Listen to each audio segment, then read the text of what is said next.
러우 전쟁이 뚜껑을 열어보니까 역시 현대전을 지배하는 거는 탱크, 장갑차, 야포, 보병이었어요. 육군에 주력했던 포방부의 선택은 나쁜 건 아니었다. 우리가 주력 탱크가 한 2200에서 2300대 사이 되거든요. 근데 유럽의 빅4 다 합쳐도 1000대가 안 돼요. 쓸 수 있는 게. 얼마나 막강하게 전력을 유지하는지 알겠죠? 대한민국 국군은 잘해왔다. 물론 문제점도 있지만 해군과 공군도 착실히 왔고 아주 탄탄한 전력이에요. 근데 중요한 건 지금 KT-1부터 FA-50, KF-21로 이걸 모두 자주국방으로 전환하고 있다는 거예요. 근데 저는 개인적으로는 해군에 가장 높은 점수를 주고 싶다. 참 피눈물 나죠.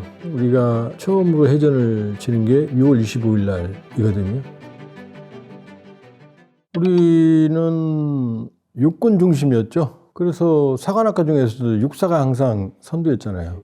육군 중심입니다. 어쩔 수가 없어요. 예, 왜냐 6.25 때는 육상정 중심이었거든요. 물론 이제 제공권을 연합군이 완전히 장악을 했지만 그래서 대한민국을 포방부라고 그랬어요. 포방부. 왜냐 야포에 너무 진심이고 탱크, 장갑차, 그 보병들 여기에 중심이었기 때문에 참 욕을 많이 먹었고 공군하고 해군은 항상 예산도 좀 열악했고 그런데 결과적으로는 우리의 선택은 크게 틀린 건 아니었다. 예, 왜냐 러우 전쟁이 뚜껑을 열어보니까 역시 현대전을 지배하는 거는 탱크, 장갑차, 야포, 보병이었어요. 지금 뭐 AI, 뭐 드론 이게 하는 것 같지만 그건 새로운 변형된 형태고 지금도 전장을 지배하는 건 결국은 특히 야포. 하루에 포를 누가 많이 쏘느냐. 그러면 이게 하루에 그 극도의 소모전이거든요. 그러니까 러시아는 152mm 혹은 155mm를 쓰고 우리 이제 우크라이나는 155mm를 쓰는데 우리 K9이 155mm잖아요. 그리고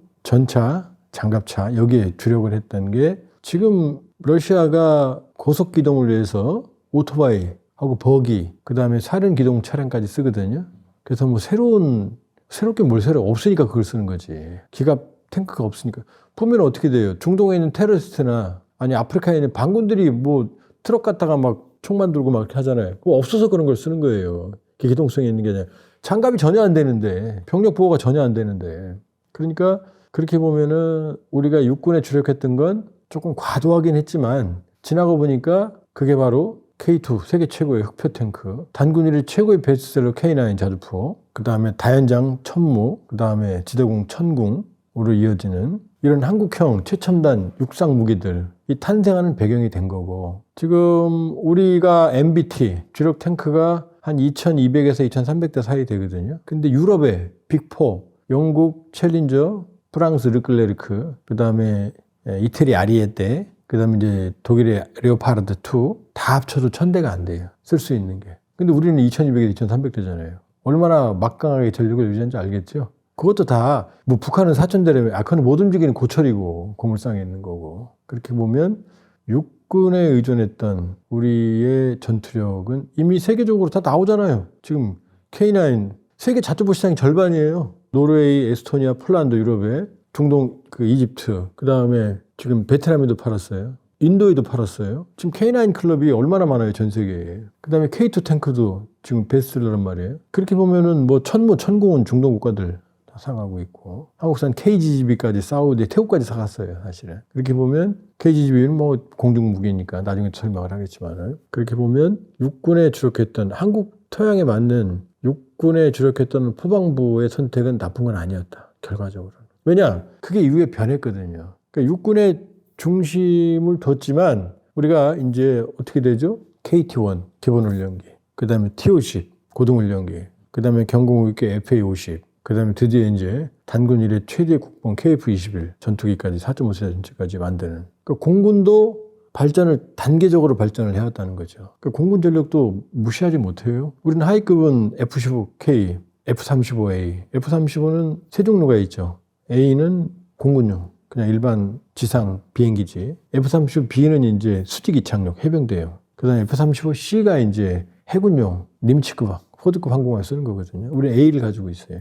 이게 하이급이에요. 그 다음에 이제 미드급은 이제 뭐죠? F-16 같은 것들. KF-21이 이제 요 사이를 메우겠죠, 만들면은. 그 다음에 이제 로우급은 FA-50. 지금 F-4 팬텀은 이제 다 퇴역했고, 일부 F-5 쪽 남아있지만, 요거 다 이게 어마어마한 전력이에요, 사실은. 동남아 전체 전체하고 맞붙어도 사실은 이게 더 거기다가 뭐가 있어요? 우리가 수입했지만 공중 조기공 보통적인 PSI까지 아주 탄탄한 전력이에요. 근데 중요한 건 지금 KT1부터 FAOC, KF21로 이걸 모두 자주국방으로 전환하고 있다는 거예요. KF21EX로 가면 이거 완전히 스텔스 차세대, 5세대 내지 6세대로 갈 기반도 지금 마련하고 있다. 그러니까 전 세계가 지금 놀라는 게 KF21이에요.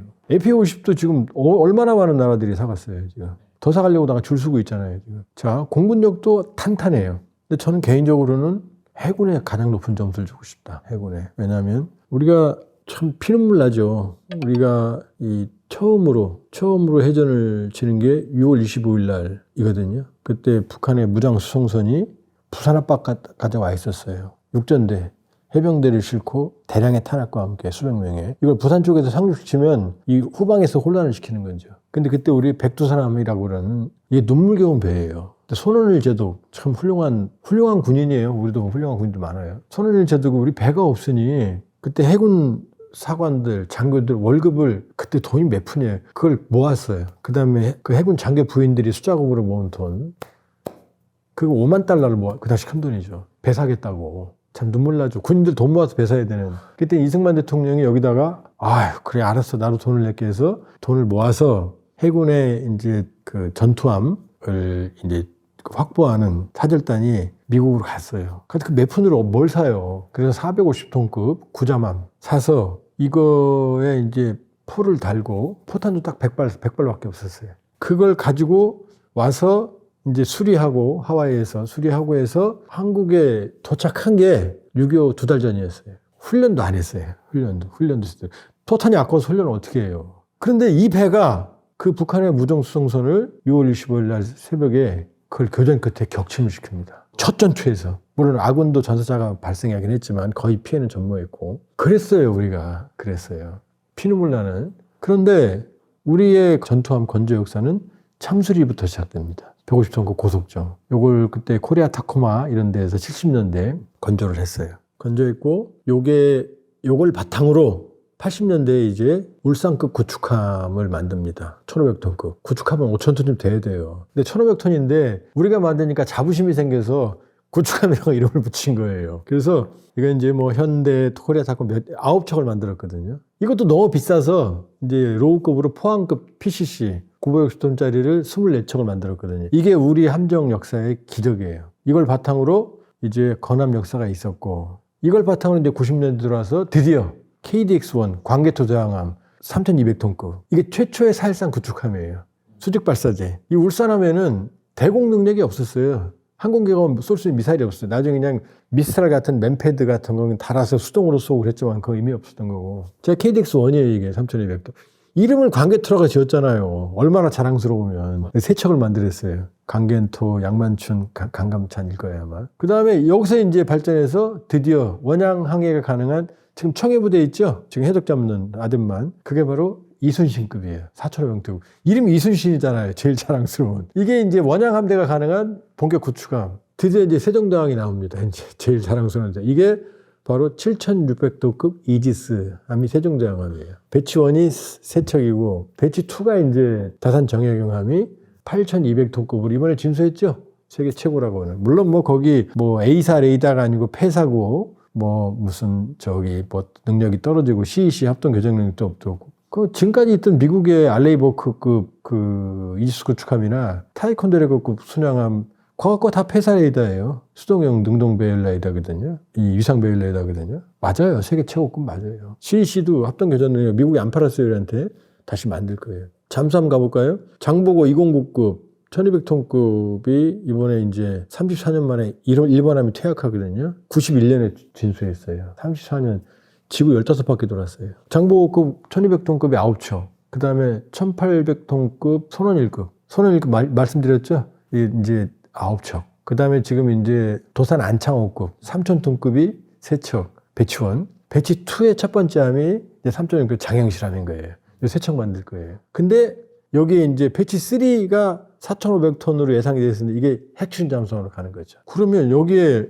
대형 상륙함도 있어요. 독도함, 마라도함. 그러면 우리가 지금 기동함대까지 올 2월 달에 창설됐거든요. 기동함대는 뭐냐면 해역함대가 아니고 원양 작전 능력이 있는 거예요. 얘는 마음대로 돌아다녀요. 구축함 10척이에요. 정도대왕함을 필두로 해서 군수보급함 4척. 지금 이게 원양 함대를 구성을 해서 전 세계 어디든 가는 거예요. 독도함 같은 걸 같이 데리고 다니면 여기는 해병대 일개 대대병력이 실리가잖아요. 그러니까 누가 사고 치면 캄보디아 깡패들이 사고 치면 예를 들어서 보낼 수 있는 거예요. 물론 문제도 있어요. 이 독도함은 이 구축함을 따라갈 정도 속도가 안 나와요. 그러니까 고속으로 항해할 수 있는 기함을 따로 만들어야 돼요. 그러나 어쨌든 갈 수 있거든요. 그럼 수중이 취약했거든요. 물속에서 보호해줘야 되는데 이걸 항모타격단, 미국이 가지는 CSG라고 그러거든요. 이 항모타격단은 항공모함이 있죠. 그럼 항공모함은 한 나라를 니미츠급 박살낼 수 있는 항공기를 한 80여 대 실지만 이 자체는 깡통에 무기가 없어요. 이걸 보호해줘야겠죠. 그럼 이지스급이나 타이콘데라가급 이지스 그 순양함을 최소 2척이 보호합니다. 군수보급함이 하나 따라와요. 그리고 요 밑에는 항공모함은 고속으로 기동해요. 왜냐 안 그래도 활주로가 짧으니까 빠른 속도로 가야 활주하는 비행기들의 속도를 빨라질 거 아니에요. 이해돼요? 근데 재래식 잠수함은 이걸 못 따라가요.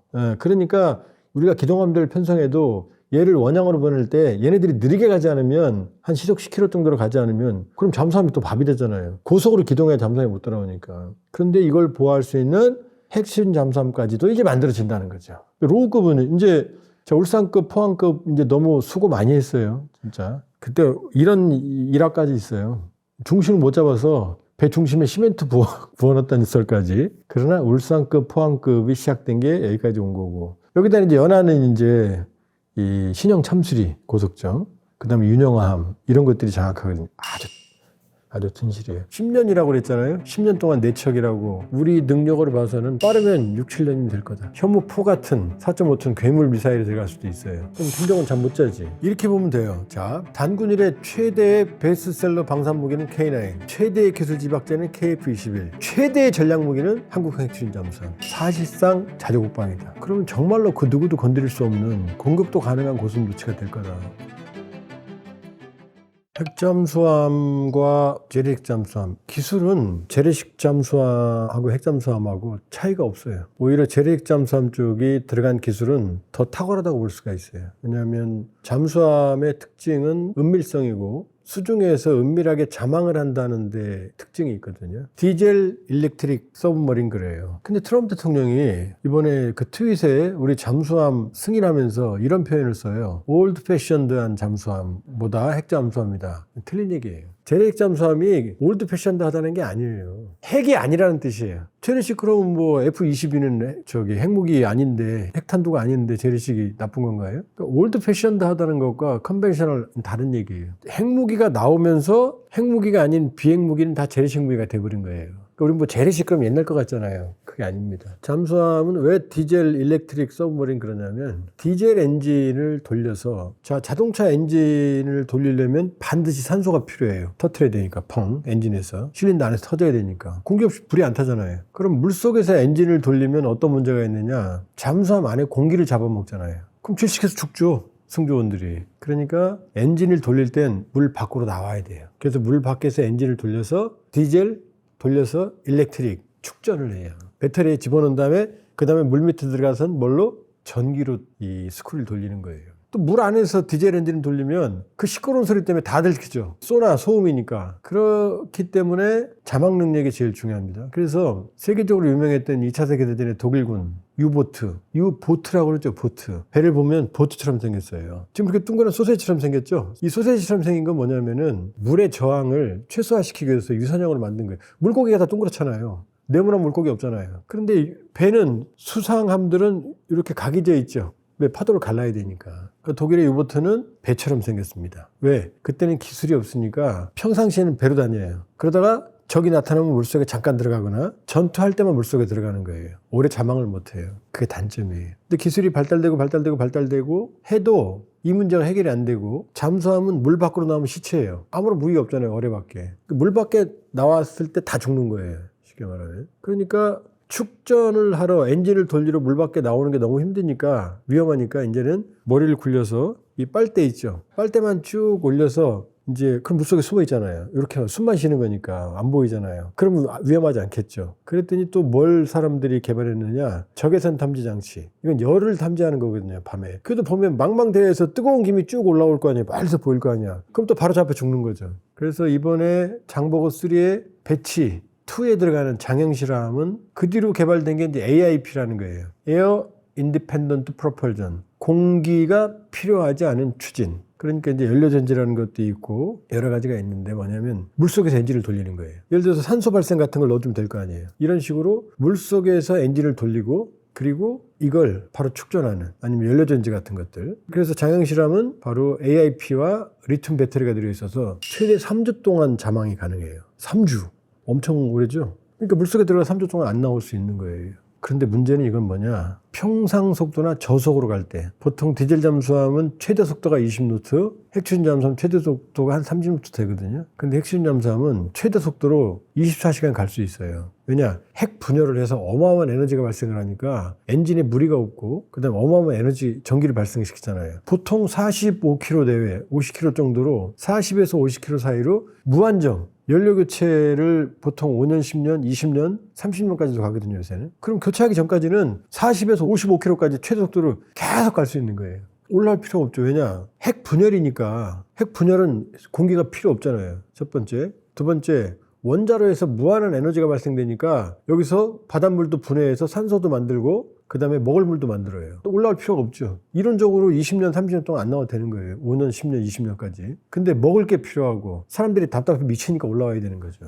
이번에 이재명 대통령이 그랬잖아요. 재래식 잠수함으로 핵주진 잠수함, 중국 쪽 잠수함 짰는데 어렵다고. 자, 장형실함이 3주 동안 자망이 가능하다고 그랬죠. 그건 10km 정도로 저속으로 갈 때. 걷기 운동을 할 때는 한 2시간, 3시간 가도 안 지치죠. 근데 100m 달리면 어떻게 돼요? 10초, 15초면 헷갈거리죠? 장형실함이 3주 동안 자망한다는 얘기는 평시 속도로 갈 때 얘기고 고속 기동 30km 내외로 기동을 하면 2-3시간, 서너 시간이면 배터리가 방전이 다 돼요. 그러니까 40, 50 가는 핵심 잠수함을 최대 2-30으로 30km로 쫓아간다 그러면 일단 따라가지 못하고 그나마 따라가다가도 서너 시간이면 방전이 다 된다는 얘기예요. 이론상 그냥 조용히 걸어갈 때 뛰면 금방 지치죠. 그러니까 핵추진 잠수함과 재래식 잠수함을 비교한다는 거는 그건 비교 자체가 불가능한 거예요. 물론 핵추진 잠수함은 좀 시끄럽고 단점도 있어요. 가격도 비싸고 또 해체할 때 문제도 있고. 그러나 잠수함의 성능만 본다면 물속에서의 자막 능력과 속도로 본다 그러면은 재래식 잠수함과 비교가 안 된다. 그러니까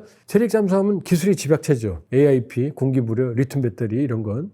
그러니까 핵추진 잠수함보다 훨씬 기술 집약체예요, 사실은. 그런데 자막 능력과 속도 면에서는 따라가지 못하는 거죠. 지금 핵추진 잠수함이 있는 나라를 얘기해 볼게요. 미국, 영국, 프랑스, 중국, 러시아, 인도. 그 다음에 계획이 있는 나라가 호주, 오커스 2021년부터. 그 다음에 우리예요. 일본도 없어요. 이제 얘기가 되죠? 이 정도면. 인도도 러시아제 핵추진 잠수함을 빌려다 썼어요. 임대로. 그리고 무려 30년 동안 개발해서 이번에 아리안트라는 걸 처음으로 최초로 취역을 시켰어요. 2척이 있습니다. 인도산. 근데 인도산 핵추진 잠수함은 성능에 좀 문제가 있을 가능성이 높고 중국도 중국과 미국이 싸우죠. 미국이 핵추진 잠수함이 66척이 있습니다. 중국은 12척이에요. 비교가 안 되죠. 러시아도 미국의 절반밖에 안 돼요. 이게 현실이에요. 인도는 딱 2척이에요. 북한은 핵추진 잠수함이 아니고 70년대부터 개발된 로미오급 잠수함. 이 로미오급 잠수함은 2차 세계대전 유보트에서 다음 단계로 개발된 거예요. 그러니까 약간 배 모양이 소세지보다는 수상항에 적합하게 배처럼 생겼어요, 약간. 그걸 소세지처럼 개량을 해서 요 위에다가 추진은 디젤이고, 디젤 전기고, 요 위에다 함교. 폭이 좁으니까 여기 미사일, 수직 발사를 못 실으니까 함교, 전망경에 있는 부분이 크잖아요. 그러니까 로미오급 잠수함에다가 구소련의 골프급 잠수함. 여기에는 함교를 이용해서 미사일 발사대를 설치해 놓은 게 있거든요. 그걸 얹은 거예요. 그렇게 늘려서. 2023년 9월에 진수했지만 생각해보세요. 30년, 40년 된 잠수함에 길이만 늘려서 대가리는 더 크게 해놓고 이렇게. 이게 가겠어요? 수상항해 할 때는 기울고 물속에 들어가면은 계속 가라앉고 그래서 지금 어디 있는지 몰라요. 재판대에는 물속에 영원히 들어있을 수도 있어요. 실패했어요. 지금 가진 나라, 자, 미국, 영국, 프랑스, 러시아, 중국이 있고 인도가 30년 돼서 러시아 전폭적인 지원을 받아서 이제 겨우 중국은 아직도 중국 잠수함은 물속의 경운기라고 그래요. 너무 시끄러워서. 그래서 잠수함의 치욕이 뭐냐면 강제 부상이에요. 너 나와, 너 안 나오면 죽여? 그럼 강제로 나와야 되거든요. 나 숨어있는데 들켜면 얼마나 창피해요. 여러 번 강제 부상을 당했어요. 일본한테도 당하고 그 해외 그 나토 쪽한테 미국한테 당하고 나와! 들키면 끝나죠. 잠수함 들키면 죽어요. 왜냐? 아무런 무기가 없으니까 어뢰밖에. 물속에 숨어있을 때는 침묵의 살인자지만 들키는 순간 죽는 거죠. 이렇게 보면 돼요. 강도가 총 가지고 골목에 숨어 있어요. 근데 난 권총이 있어요. 그럼 강도가 어디 숨어 있을 때는 무섭지 않잖아요. 근데 어디 있는 거 알면 어떻게 돼요? 강도는 죽는 거죠. 그게 잠수함이라고 보시면 돼요.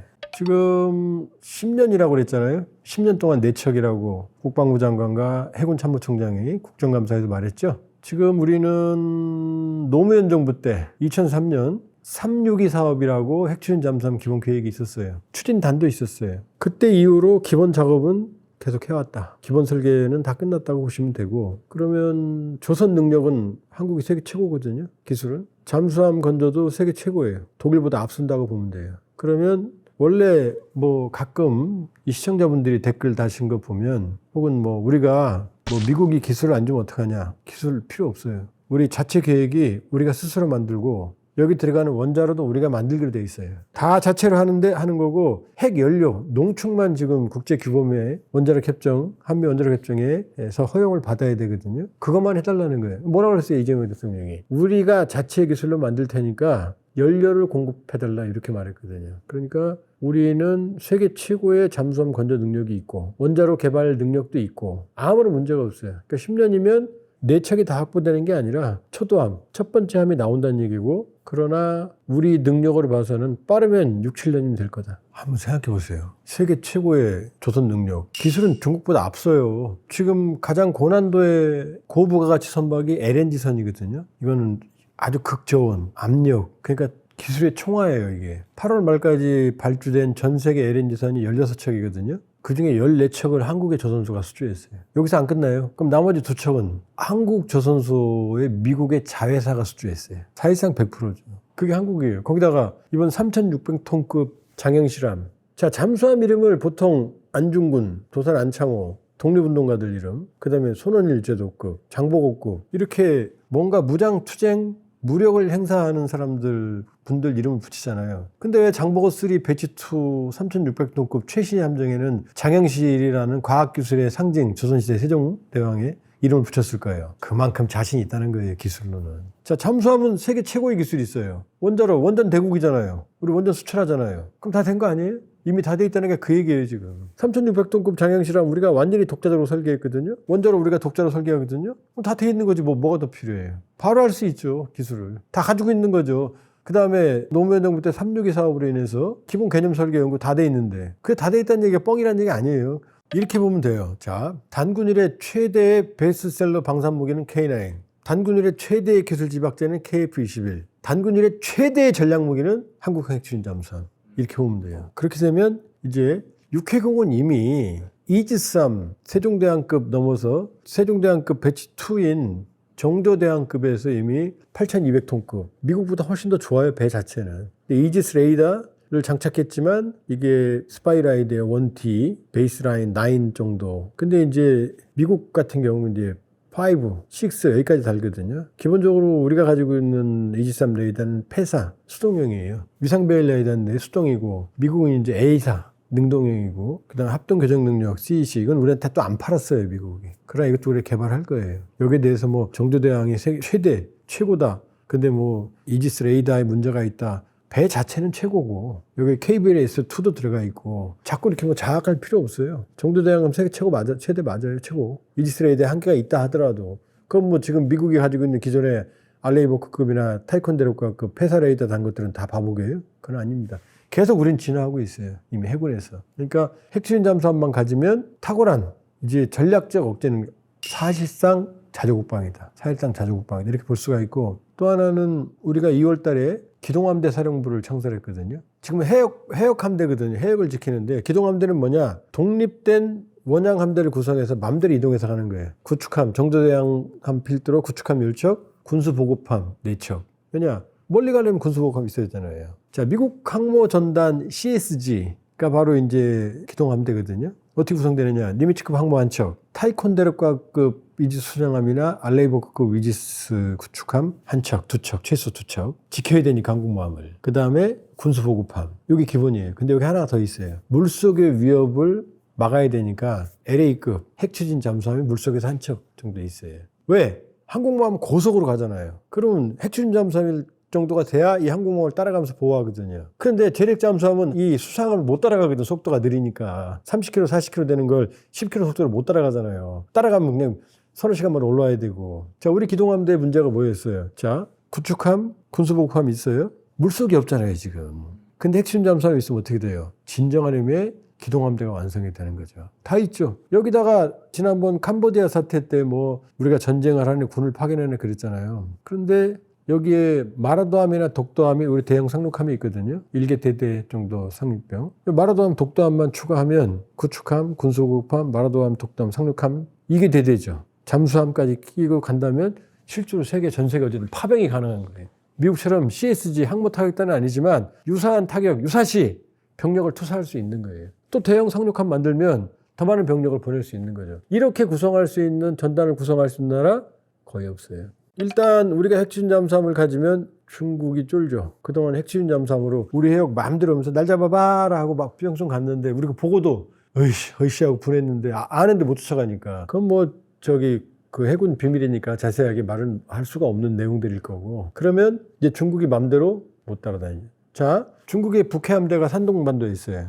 서해를 내려와요. 서해는 또 수심이 얕아요. 잘 들켜요. 나갈 때까지는. 그러면 나오는 거 보고 있다가 쭉 쫓아갈 수 있는 거죠, 이제. 어마어마한 거예요. 그 다음에 동해 같은데, 동해는 잠수함의 천국이라고 그러거든요. 왜? 수심이 깊잖아요. 그 다음에 남쪽에서 난류와 북쪽에서 베링해 쪽에 한류가 내려와서 섞여요. 그럼 거대한 수계가 발생을 해요. 그럼 여기에 숨어 있으면 소나가 잘 통하지 않아요.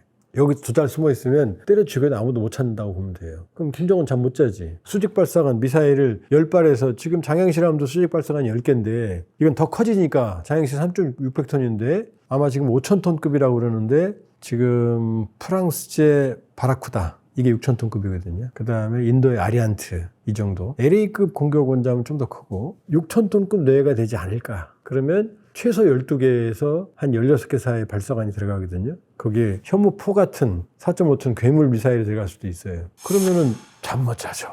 핵추진 잠수함으로 전 세계를 한 바퀴 도는데 시속 40, 50km로 생각해봐요. 얼마 걸리겠어요? 한 달 정도면 돌아요. 어디든 가죠. 어디든 가죠. 그러니까 그렇게 본다 그러면은 핵추진 잠수함은 어디든 간다. 보통 핵추진 잠수함의 작전 기간을 한 2달 정도 잡아요. 왜냐? 이론상 몇 년 동안 안 나와도 되지만 먹을 게 떨어지고 깝깝하니까 나와야 되잖아요. 근데 핵추진 잠수함은 물속에 들어가는 순간 귀향할 때까지 안 나와요. 계속 물속에 들어가요. 그럼 완벽하게 잠수함이 물속에서 맘먹고 숨어 있으면 아무도 못 찾아요. 저기 있는 것 같다? 그러면 찾죠. 근데 모르는 상태에서는 잠수함은 찾을 수가 없어요. 그리고 그동안 우리가 작전에서 뭐가 문제였냐면 이런 게 문제예요. 잠수함은 서로 소나 수상함도 앞부분에 튀어나온 물 밑에 있는 튀어나온 소나가 있어요. 소리를 들어요. 잠수함 찾으려고 서로. 잠수함은 배를 찾으려고 소리를 듣고. 근데 잠수함은 어뢰를 쏘기 위해서는 어뢰 발사관을 열어야 되죠. 텅하고 그 소리까지 배가 들어요. 텅 하는 소리를 들려요. 왜? 사거리가 짧으니까. 어뢰를 쏜다는 얘기는 적 수상함에 들킨다는 얘기예요. 그러니까 적 수상함을 100% 맞출 수 있다는 자신감이 없으면 어뢰를 안 쏴요. 어뢰를 쏘는 순간 내가 들키니까. 자, 쐈는데 쏘고 나서는 도망가야 될 거 아니에요. 재래식 잠수함은 속도가 느리잖아요. 핵심 잠수함은 쏘고 나서 핑 도망갈 수 있는데 재래식 잠수함은 도망가다가 배터리가 방전된단 말이에요. 배가 쫓아오니까. 그러니까 이게 재래식 잠수함 작전에 많은 제약이 있는 거죠. 핵심 잠수함은요. 그냥 쏘고 도망가면 돼요. 전속력으로. 그럼 수상함과 거의 같거나 똑같은 속도로 가니까 못 쫓아오죠. 수상함이. 근데 재래식 잠수함은 배터리가 방전되는 걸 아니까 수상함이 안 맞으면 쫓아오면 바로 죽는 거죠. 그래서 재래식 잠수함은 이렇게 단점이 많아요. 그러니까 핵추진 잠수함을 갖는 것과 갖지 않는 것은 하늘과 땅 차이다. 우리가 핵추진 잠수함을 갖게 되면 비로소 전략국가에 해당한다. 전략적 억제 능력이 북한뿐만이 아니라 주변국에 대한 전략적 억제 능력도 확보가 된다. 그러니까 100m 달리기를 24시간 뛰는 선수와 그냥 100m 달리기 때 일반 선수가 있다고 생각해 보세요. 게임이 되겠어요? 이건 물론 핵추진 잠수함 문제도 많아요. 비싸고 원자로 위험성도 있고 폐기할 때 또 어마어마하게 돈이 들고 그러나 작전 능력만 본다면 비교 불가다. 자, 그러면 북한이 지금 6,000톤급, 5,000에서 6,000톤급 핵추진 잠수함 건조하는 모습을 살짝 보여줬어요. 북한 기술력으로 된다, 안 된다? 안 된다죠. 러시아가 도와줘도 안 돼요.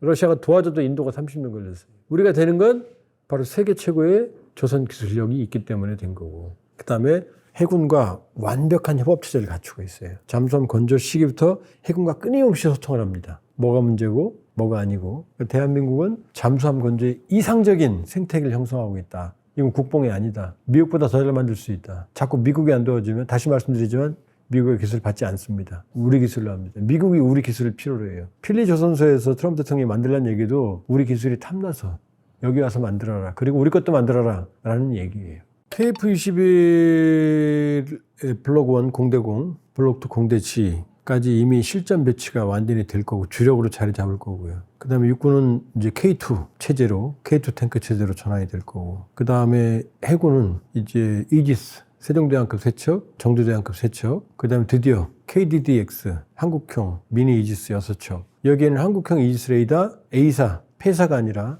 A사 레이더, 능동용 유상배열 레이더, 그 다음에 한국형 합동 교정 능력 CEC까지 탑재가 될 거고, 그 다음에 한국형 핵추진 잠수함 4척이라고 그랬지만 원래 3척씩 만들어요. 삼직제라고 그래서 작전, 교육, 휴식 이렇게. 그러니까 작전, 교육, 훈련, 휴식, 그 다음에 정비. 왜냐, 배는 한 번 만들면 30년, 40년 쓰니까 계속 고쳐야 되거든요. 그럼 한척 작전하거든요. 근데 왜 4척이에요? 특이하죠? 이건 뭐냐면은 3척을 만들고 아마 4번째는 배치 2로 가고 여기서 아마 결국은 6척이 되지 않을까 이렇게 보거든요. 그럼 한국형 핵추진 잠수함 4척에서 6척까지 갖춰진다면 완벽한 자주국방이죠. 핵추진 잠수함, 이지스 구축함, 한국형 KDDX, 그 다음에 공군은 KF-21로 대비되는 자주국방. 이건 국산이니까. 그럼 FA-50 경공격기, KF-21 이쪽으로 이제 물론 FA-35, F-15까지, F-15K까지 남아있겠지만 그러나 주력은 이제 주력을 우리가 확보하는 거죠. KF-21. 해군은 이미 사실상 국산화가 가장 많이 진전돼 있고, 육군은요. K9, K2 탱크로 천무, 천궁, 다양한, 그러니까 거의 모든 게 국산화된 형태의 가장 첨단 국방 종합 선물 세트가 완성이 되는 거죠. 그러면 정말로 그 누구도 건드릴 수 없는 고슴도치 이상의 전략. 그러니까 고슴도치는 누가 못 건드리는 거잖아요. 이건 아마 공격도 가능한 고슴도치가 될 거다. 그리고 중요한 건 그 모든 게 바로 제조업 강국, 그 다음에 전기, 전자, 반도체 강국, 인재 강국인 우리가 해내는 거다. 그러니까 자꾸 우리에 대해서 지금 비하하고 우리 능력을 축소하는 분들이 계시는데 그렇지 않아요. 지금 젠슨 왕이 와서 이번에 AI 허브를 여기로 선택했잖아요. 그럼 AI 시대에 AI도 결합이 되는 거죠. 한국 K국방과. 그럼 정말 탁월한 국방력을 가지게 될 거다. 이렇게 볼 수 있어요. 안심하셔도 된다. 그리고 한국형 핵추진 잠수함은 비용과 시간이 들더라도 반드시 확보해야 되고, 많은 난제가 있지만 미국이 트럼프 대통령이 승인하는 이 기회를, 저럴 기회를 놓쳐서는 안 된다. 다른 건 몰라도 핵추진 잠수함 확보에 있어서는 정쟁이 있을 수 없다. 뭐 안 되네 어쩌네. 왜냐하면 제가 아주 오랫동안 핵추진 잠수함, 그다음 우라늄 농축 재처리를 주장해 왔어요. 3가지를 선물 세트, 종합 선물 세트로 아주 오랫동안 공식적인 글에서, 논문에서, 강연에서. 개인적으로는 아주 감개무량한 상황이고, 그런 국뽕적 감정을 넘어서 한국의 미래를 위해서는 핵추진 잠수함의 장단점이 있지만 반드시 확보해야 된다. 이렇게 볼 수 있어요. 그래서 우리가 한 4척 또는 뭐 6척의 핵추진 잠수함을 가지게 됐다라고 하면요, 한국은 바닷속에서 태평양 세력이 되는 거라고 보시면 되는 겁니다. 이들이 태평양을 휘젓고 돌아다니는 거예요. 인근 옆 국가들의 입장에서 굉장히 거슬리는 거예요. 자기 코앞에 와서 이게 있는 건지 알 수가 없잖아요. 그러니까 겁나는 거죠. 그런데 여기서 하나의 단서가 있는 거는, 우리가 가성비가 좋다고 말씀을 드렸는데 이건 뭘 뜻하느냐, 다 낡은 기술들이라고 하는 걸 뜻하는 겁니다. 지금 우크라이나하고 이스라엘을 보시면 알아요. 병사들은 안 죽는데 대규모 정전이 벌어지고 있는 거예요. 완전히 우리하고는 다른 방위 산업들이 만들어지고 있습니다. 매우 빠른 속도로. 핵잠수함이라고 하는 거는 이름 때문에 마치 핵무기처럼 들릴 수가 있는데요. 핵무기가 아니고 원자로를 가지고 스크류를 돌려서 추진하는 잠수함입니다. 그러니까 소형 원자로를 잠수함 안에 집어넣어서 그걸 돌려서 추진하는 잠수함. 그게 핵추진 잠수함인 거죠. 여기에 대해서 중국이 꽤 민감한 반응을 보였어요. 이유가 뭐냐? 이게 상당히 거슬리는 겁니다. 중국의 입장에서, 인근 옆 국가들의 입장에서 굉장히 거슬리는 거예요. 왜? 이게 바닷속에 굉장히 오래 들어가 있을 수가 있어요. 그러니까 지금 핵 추진 잠수함이 아니면 디젤 엔진 추진 잠수함이거든요. 잠수함 속에다가 디젤 엔진을 집어넣어서 그 디젤 엔진과 배터리를 가지고 모터를 돌려서 그걸 가지고 추진하는 잠수함, 그게 현재 우리나라가 쓰고 있는 잠수함이고 우리가 만들 수 있는 잠수함입니다. 그리고 세계 대부분의 나라들이 핵을 보유하고 있지 않은 나라들이 대부분 잠수함을 갖고 있다면 다 그 디젤 잠수함을 갖고 있는 거예요. 그런데 이 디젤 잠수함이라고 하는 거는 그렇게 바닷속에 오래 들어가 있을 수가 없습니다. 요즘에는 기술이 꽤 좋아져서 한 2주 동안 들어갈 수가 있대요. 밖으로 안 나오고 2주 동안 바다에 숨어 있을 수가 있는 거죠. 그런데 2주가 지나면 어쨌든 나와야 되는 거예요. 나오면 걸리는 겁니다. 예, 위에서 위성 같은 걸로 보이게 되는 거예요. 이것이. 그러니까 어디에 뭐가 있다는 것이 드러나잖아요. 그러면 얼마든지 공격을 당할 수가 있는 겁니다. 그래서 주변 국가들의 입장에서, 특히 적대적인 국가의 입장에서 봤을 때는 디젤 잠수함은 그렇게 걱정이 안 되는 거예요. 뭐 쉽게 드러나니까, 제가 어디 있는지 알 수 있으니까, 그러면 그거 나왔을 때 미사일을 쏴도 되는 거고, 아니면 그 근처에 있는 다른 잠수함이 가서 맞춰도 되는 거고, 그렇게 되지 않겠어요? 그런데 이 핵 추진 잠수함은 바닷속에 엄청 오래 들어갈 수 있는 거예요. 밖에 안 나와도 되는 거죠. 왜냐? 이 원자로를 가지고 하는 거죠. 그 밖에 나와야 되는 이유는, 디젤 잠수함이 나와야 되는 이유는 배터리가 수명이 정해져 있고, 그리고 그걸 충전을 하려면 디젤 엔진을 돌려야 되는데, 그러면 이 디젤 엔진이 산소를 필요로 하잖아요. 그러니까 산소 때문에 밖으로 나와야 되는 거예요. 그 안에서 산소를 소모하면 다 질식해버릴 거 아닙니까? 그러니까 밖으로 나와서 산소를 이제 흡입을 해야 되는 거죠. 그런데 이 원자로라고 하는 거는 산소가 필요하지 않잖아요. 그냥 안에서 핵 분열을 가지고 그걸로 에너지를 만들어내는 거 아닙니까? 그러니까 이론적으로만 하면 영구히 바닷속에 들어가 있을 수 있는 거예요, 그게. 물론 실제로는 영구히 들어갈 수 없죠. 왜? 거기에 승조원들이 있으니까 그 사람들이 영구히 바닷속에 있을 수는 없잖아요. 밖에 나와서 해도 봐야 되고 뭐 가족도 만나야 되고, 그러니까 그렇게 할 수는 없지만 최소한 디젤 엔진 잠수함보다는 훨씬 더 오래 바닷속에 숨어 있을 수가 있는 겁니다. 그러니까 적대 국가의 입장에서 봤을 때는 이게 어디 있는지 잘 알 수가 없는 거예요. 자기 코앞에 와서 이게 있는 건지, 아니면 뭐 내 잠수함 옆에 와서 지금 있는 건지, 이것도 잘 확인할 수 없는 그런 상태인 거죠. 그래서 이 주변 국가들의 입장에서는 이게 굉장히 신경 쓰이는 것이죠. 그런데 우리나라는 상황이 어땠었느냐? 중국은 분명히 핵추진 잠수함이 있잖아요. 북한도 있다고 하잖아요, 지금. 진짜 있는지 없는지는 모르겠지만 중국은 분명히 있어요. 북한은 있다고는 하는데 진짜 있는지 없는지는 모르겠어요. 그러면 우리나라 입장에서는 어떤가요? 이게 그 잠수함이 어디 와 있는지 알 수가 없는 거예요. 그건 좀 겁나잖아요. 아니, 서해 앞바다에 와가지고 거기 어디 있는 건지, 동해 앞바다에 와서 있는 건지, 부산 앞바다에 와서 있는 건지 알 수가 없잖아요, 이거. 그러니까 겁나는 거죠. 그럼 우리도 똑같이 가서 위협을 할 수 있어야 되는데, 그래서 북경 앞바다에 가서, 샹하이 앞바다에 가서 우리도 있을 수 있어야 되는데 우리는 그걸 못 한단 말이에요. 그러니까 이걸 필요로 하는 거죠. 그래서 예전부터 이거를 해야 된다고 계속 추진을 해왔던 거예요. 김영삼 정부부터 그걸 추진을 했었는데, 그런데 우리가 이걸 마음대로 할 수가 없어요. 왜?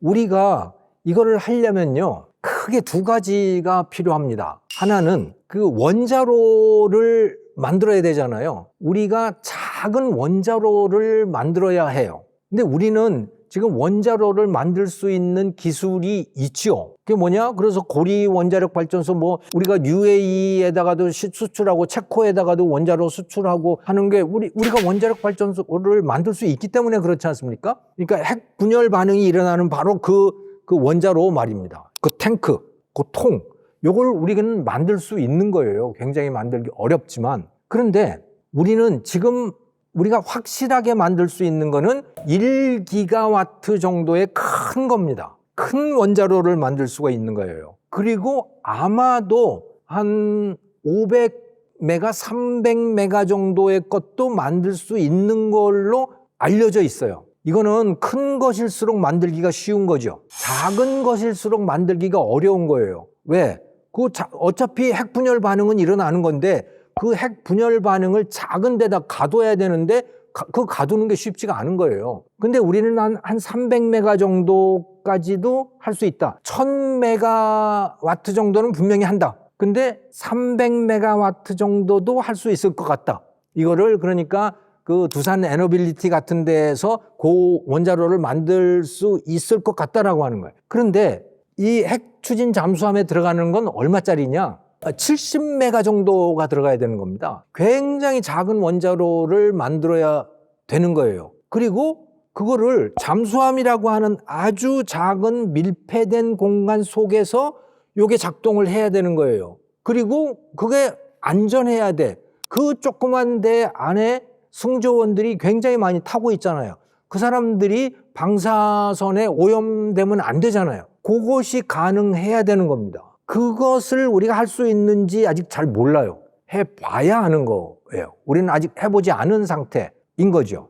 그런데 미국은 엄청나게 많이 해봤잖아요, 그거를. 그걸 가지고 수십 년 운항을 해본 거 아닙니까? 만들어서 수십 년 운항을 하고 안전성이 입증이 됐잖아요. 그들이 그걸 할 수 있다라고 하는 걸. 근데 우리는 그걸 만약에 새로 시작한다면 이게 안전한지 아닌지를 테스트를 해봐야 될 거 아닙니까? 그걸 테스트를 해보려면 이것도 최소한 몇 년은 해봐야 될 거 아니에요? 그러면 어마어마하게 오래 걸리는 거죠. 미국에서 받아오면 쉬운 거죠. 그래서 그 원자로 기술을 미국에서 받아올 필요가 있는 겁니다. 그러니까 미국이 그걸 해줘야 되는 거예요. 또 다른 하나는 우라늄인 거죠. 그 원자로가 돌아가려면 그 원료가 필요하잖아요. 연료. 그 우라늄을 천연 상태의 우라늄은 그냥 쓸 수가 없어요. 왜냐하면 그 원자로에서 핵 분열 반응이 제대로 일어나려면 우라늄 235라고 하는 원소의 농도가 높아야 됩니다. 어느 정도가 돼야 되거든요. 그래야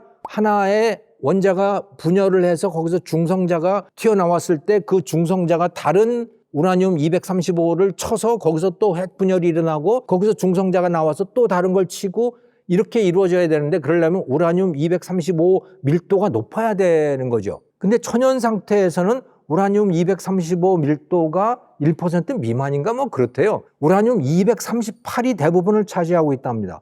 우라늄 238은 핵 분열이 그렇게 일어나지는 않는데요. 그러니까 우라늄 235의 농도를 높여야 돼요. 그걸 하려면 소위 농축이라고 하는 과정을 거쳐야 되는 거죠. 우리는 우라늄 원광석도 없을 뿐더러 농축하는 시설도 없고 그리고 이거를 하려면 국제기구의 허락을 받아야 돼요. IAEA 같은 국제원자력기구의 허락을 받아야 되고 또 한미 원자력 협정에 의해서 또 허락을 받아야 되는 문제가 있는 겁니다. 한미 원자력 협정에 의해서 우리나라는 우라늄 농도 20%까지는 농축을 할 수 있게 돼 있대요. 그런데 이거를 해서 평화적인 용도로 써야 된다는 겁니다. 평화적인 용도로 쓴다라고 하는 건 원래 이야기했던 거는 원래 이 조항이 갖고 있었던 의미는 핵폭탄 용도로 쓰면 안 된다라고 하는 건데 이 원자력 추진 잠수함에다가 그 우라늄 235 농축된 그걸 쓴다는 거는 이게 그러면 평화적인 용도냐 아니냐에 대해서 논란의 여지가 있잖아요. 이게 핵폭탄은 아니지만 그렇다고 해서 이게 원자력 발전도 아니잖아요. 군사적 용도는 맞잖아요. 그러니까 이게 애매한 게 있어요. 그래서 그걸 하려면 미국의 허락을 받아야 된대요. 근데 미국이 이번에 말하자면 허락을 해준 겁니다. 트럼프 대통령이 허락을 해준 건데 이거를 대통령만 허락해서 되는 게 아니라는 설도 또 많아요. 미국 의회의 허락을 또 받아야 된대요. 이건 네가 어떻게 될지 잘 알 수가 없어요. 어쨌든 간에 지금까지는 최소한 미국이 허락을 해줘야 이게 가능한 상태였던 겁니다. 핵 추진 기술도 그렇죠. 초소형의 원자로를 만들어서 그거를 잠수함에다가 장착을 하는 거, 이 기술도 미국으로부터 빌려와야 되는 상황인 거고 농축된 우라늄을 확보해서 그것을 핵 추진 잠수함에다가 쓰기 위해서도 미국의 허락을 받아야 되는 그런 상황인데 지금까지는 허락해 주지 않았어요. 근데 요번에 허락을 해주겠다고 대통령이 이야기를 한 거죠. 그러니까 우리가 핵 추진 잠수함을 확보할 가능성이 상당히 높아진 겁니다. 확률은 매우 높아졌다. 이렇게 보시면 되는 거예요. 자, 그래서 우리가 예를 들어 10년 후에 그걸 가진다라고 하면 그래서 우리가 한 4척 또는 뭐 6척의 핵추진 잠수함을 가지게 됐다라고 하면요. 그러면 한국은 바닷속에서 태평양 세력이 되는 거라고 보시면 되는 겁니다. 이들이 태평양을 휘젓고 돌아다니는 거예요. 지금은 우리는 그렇게 할 수가 없어요. 그건 눈치가 보이기도 하잖아요. 밖으로 다 돌아다니면 야, 니네 뭐하냐? 그런데 핵추진 잠수함은 남들이 어디로 다니는지 알 수가 없기 때문에 그 태평양 해군, 소위 대양 해군이 되는 거죠. 지금 우리는 그건 연근의 해군인 겁니다. 우리 한반도 주변만 돌아다니는 그런 해군인데 이제 완전히 달라지는 거죠. 그렇게 되면 이것이 제일 신경 쓰이는 나라는 중국이고요. 그 다음에 일본도 굉장히 신경이 쓰일 거고 러시아도 많이 신경이 쓰일걸요 아마? 호주는 어떨까요? 그건 뭐 잘 모르겠어요. 그러니까 한국이 해양 강국이 되는 그런 단계라고 보시면 되는 거죠. 그런데 여기에 변수가 있습니다. 그 변수가 뭐냐면 지금 아직도 확실하지는 않지만 이 기술이 정말 실효성이 있는 기술인지를 확실히 알 수는 없지만 중국이 이미 발표를 했어요. 핵 추진 잠수함 정도의 소음, 그런 정도의 소음은 우리가 다 캐치할 수 있어. 이런 기술을 발표를 했습니다. 근데 그게 얼마나 사실인지는 알 수가 없어요. 만약에 중국이 정말 그런 기술을 확보하고 있다면 그래서 위성이라든가 이런 걸 통해서 또는 이 수상함, 항공모함 이런 걸 띄워놓고 그 수상함에서 핵추진 잠수함의 신호를 다 캐치할 수 있는 그런 정도의 기술을 정말 가지고 있다면 그러면 사실은 핵추진 잠수함도 아무 쓸모가 없는 그런 상태인 거죠. 그러면 괜히 돈만 많이 드는 거예요. 네, 핵추진 잠수함이라고 하는 게. 그런데 아직까지는 정말 그게 그 말을 믿어도 되는 건지 뭐 그거는 확실하지 않은 그런 상황이다. 근데 중국이 하는 말이 정말 사실이라면 이게 돈 괜히 쓰는 게 되는 겁니다. 지금까지의 경과를 보면 최소한 우리가 개발했던 이 재래식 무기 분야에서 재래식 무기라고 하는 말씀은 탱크라든가 자주포라든가 또는 해군 함정이라든가 뭐 이런 것들을 말씀을 드리는 거죠. 이런 분야들에 있어서는 꽤 할만한 투자 가치가 꽤 있는 투자였던 것 같아요. 그래서 가성비나 이런 것들을 보면 다른 어떤 나라들보다도 가성비가 좋다. 그런데 여기서 하나의 단서가 있는 거는 그 가성비에 있어서 비교 대상이 누구인지가 문제잖아요. 그 비교 대상을 중국과 러시아로 놓고 보면요, 우리가 가성비가 떨어져요. 그런데 이 방위산업 시장, 군수 시장에서 중국, 러시아는 이제 특별한 존재가 되어버렸습니다. 한국하고 같이 가지 못하는 존재가 된 거예요. 왜? 전쟁의 양상을 보면 이제 유럽에서는 러시아, 중국하고 같이 갈 수 없잖아요. 적이 되어버렸기 때문에 그런 거죠. 그리고 이 동아시아 또 이 동남아시아에서도 많은 나라들이 중국하고 같이 갈 수 없는 상황이 되어버렸습니다. 그래서 중국과 러시아를 배제하고 나면 그 다음에 가성비가 좋은 이 무기 공급자가 누구냐? 그거는 한국이 되어 있는 상황이에요. 많은 시장에서. 그러니까 지금까지 투자한 것이 꽤 성과를 내고 있는 상황이다. 이렇게 볼 수가 있는 거죠. 그런데 이게 앞으로를 놓고 생각을 해보면 이게 다 낡은 산업들입니다. 제가 중국, 러시아를 배제하고 나서 우리가 가성비가 좋다고 말씀을 드렸는데 이건 뭘 뜻하느냐? 다 낡은 기술들이라고 하는 걸 뜻하는 겁니다. 과거에 러시아도 다 뛰어넘은 기술들이고 중국이 다 따라온 기술들이고 이런 거예요. 그러니까 투자를 시작하기만 하면 다른 나라들도 얼마든지 따라올 수 있다는 거죠. 예를 들어 폴란드가 본격적으로 투자를 시작했잖아요. 체코, 베트남, 멕시코, 필리핀 이런 나라들도 시작을 하면 몇 년 안에 충분히 따라올 수 있는 그런 기술인 거죠. 그 가성비라고 하는 것은. 그래서 우리가 한국이 조방원 산업이 잘 나간다라고 하는데 그게 다 기본적으로 낡은 기술들의 기반을 두고 있기 때문에 영원히 먹고 살 수 있는 그런 산업은 아니다라고 생각을 해요. 방위 산업에서도요. 지금 새로이 부상하고 있는 산업이 뭐냐면 지금 우크라이나하고 이스라엘을 보시면 알아요. 완전히 우리하고는 다른 방위 산업들이 만들어지고 있습니다. 매우 빠른 속도로. 그게 뭐냐? 우크라이나 같으면 그게 드론 산업인데요. 드론이라고 하는 게 우리가 뭐 그냥 사진 찍듯이 하는 그런 정도의 드론이 아닙니다, 이제. 처음에는 그들이 그렇게 시작을 했어요. 그래서 드론을 갖고 작전할 수 있는 반경이라고 하는 게 몇백 미터, 뭐 기껏 해봐야 1km 이 정도였는데요. 지금은 어떻게 되는지 아십니까? 지금은요 2000km예요. 어마어마하게 발전을 해 있어요. 그래서 최근에 이 러시아 우크라이나 전쟁에 완전히 새로운 판도가 만들어지고 있거든요.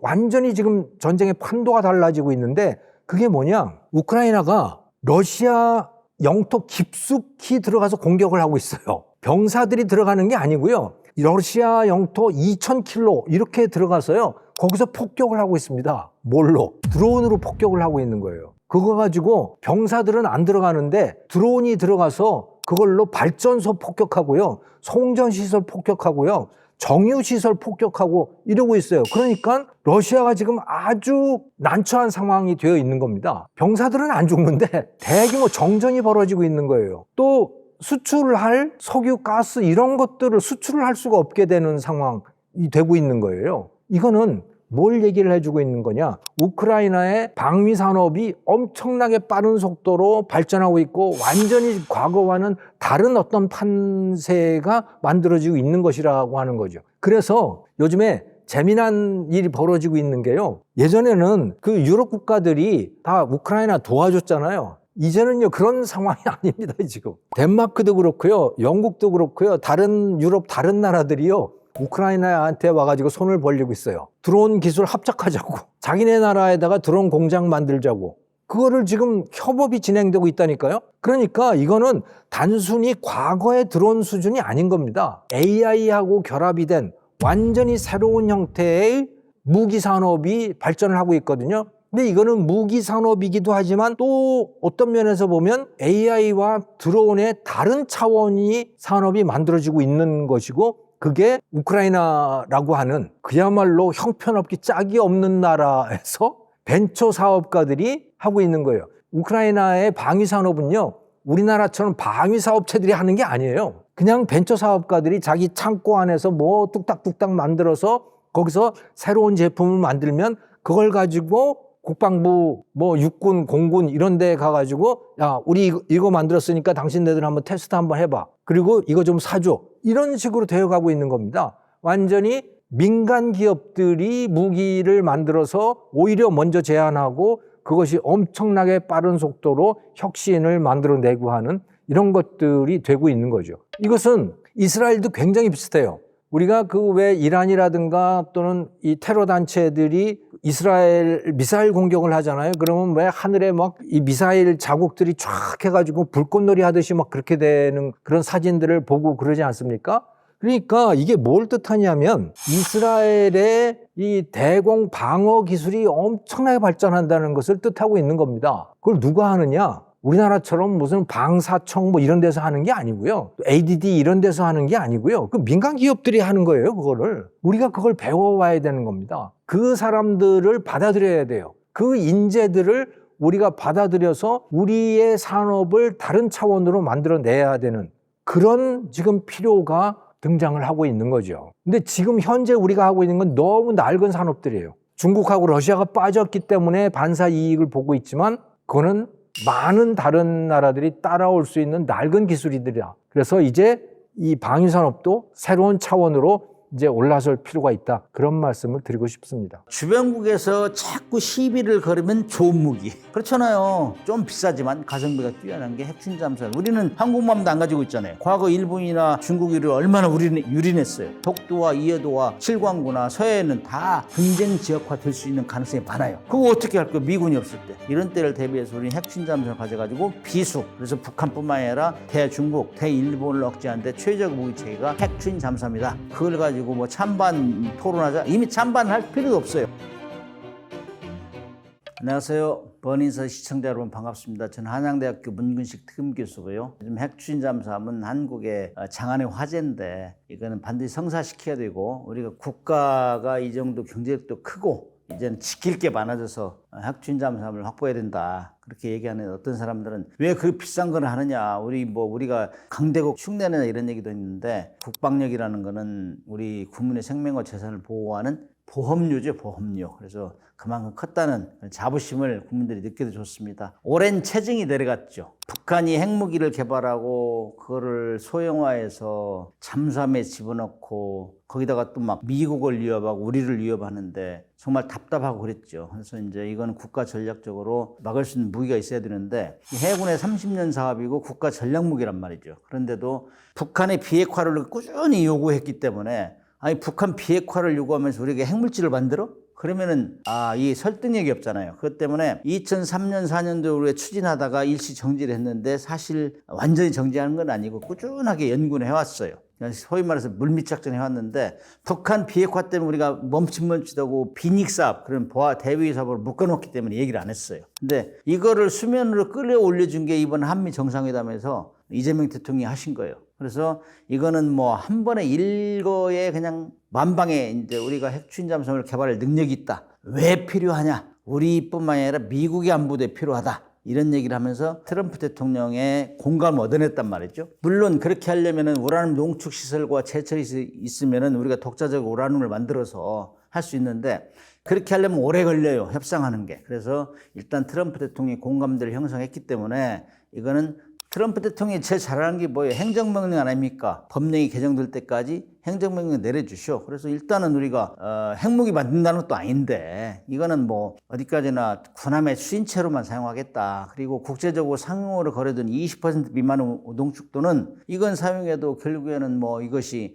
NPT나 IAEA에 유배되는 거 아니에요. 왜냐면 NPT와 IAEA에서 걱정하는 거는 핵무기를 만들지 말라 이거예요. 핵무기를. 나머지는 뭐 20% 미만은 연구용으로 쓰고 뭐 의학 다 쓸 수 있으니까. 그런데 그거를 우리 한반도의 안보 상황이 위협하니 북한이 핵무기를 물속에 쏘지 못하게 이 제동장치를 하다. 그게 바로 핵추진 잠수함인데 디젤 잠수함까지는 할 수 없어요. 디젤 잠수함 속력도 느리고 수시로 올라서 충전하고 엔진 돌려가기 때문에 그걸 은밀하게 추적 감시할 수 없어요. 오로지 할 수 있는 거는 핵추진 잠수함이다. 그래서 지금 이 순간에도 미국하고 러시아 잠수함은 서로 추적 작전해요. 물밑에서 핵무기를 쏘지 못하도록.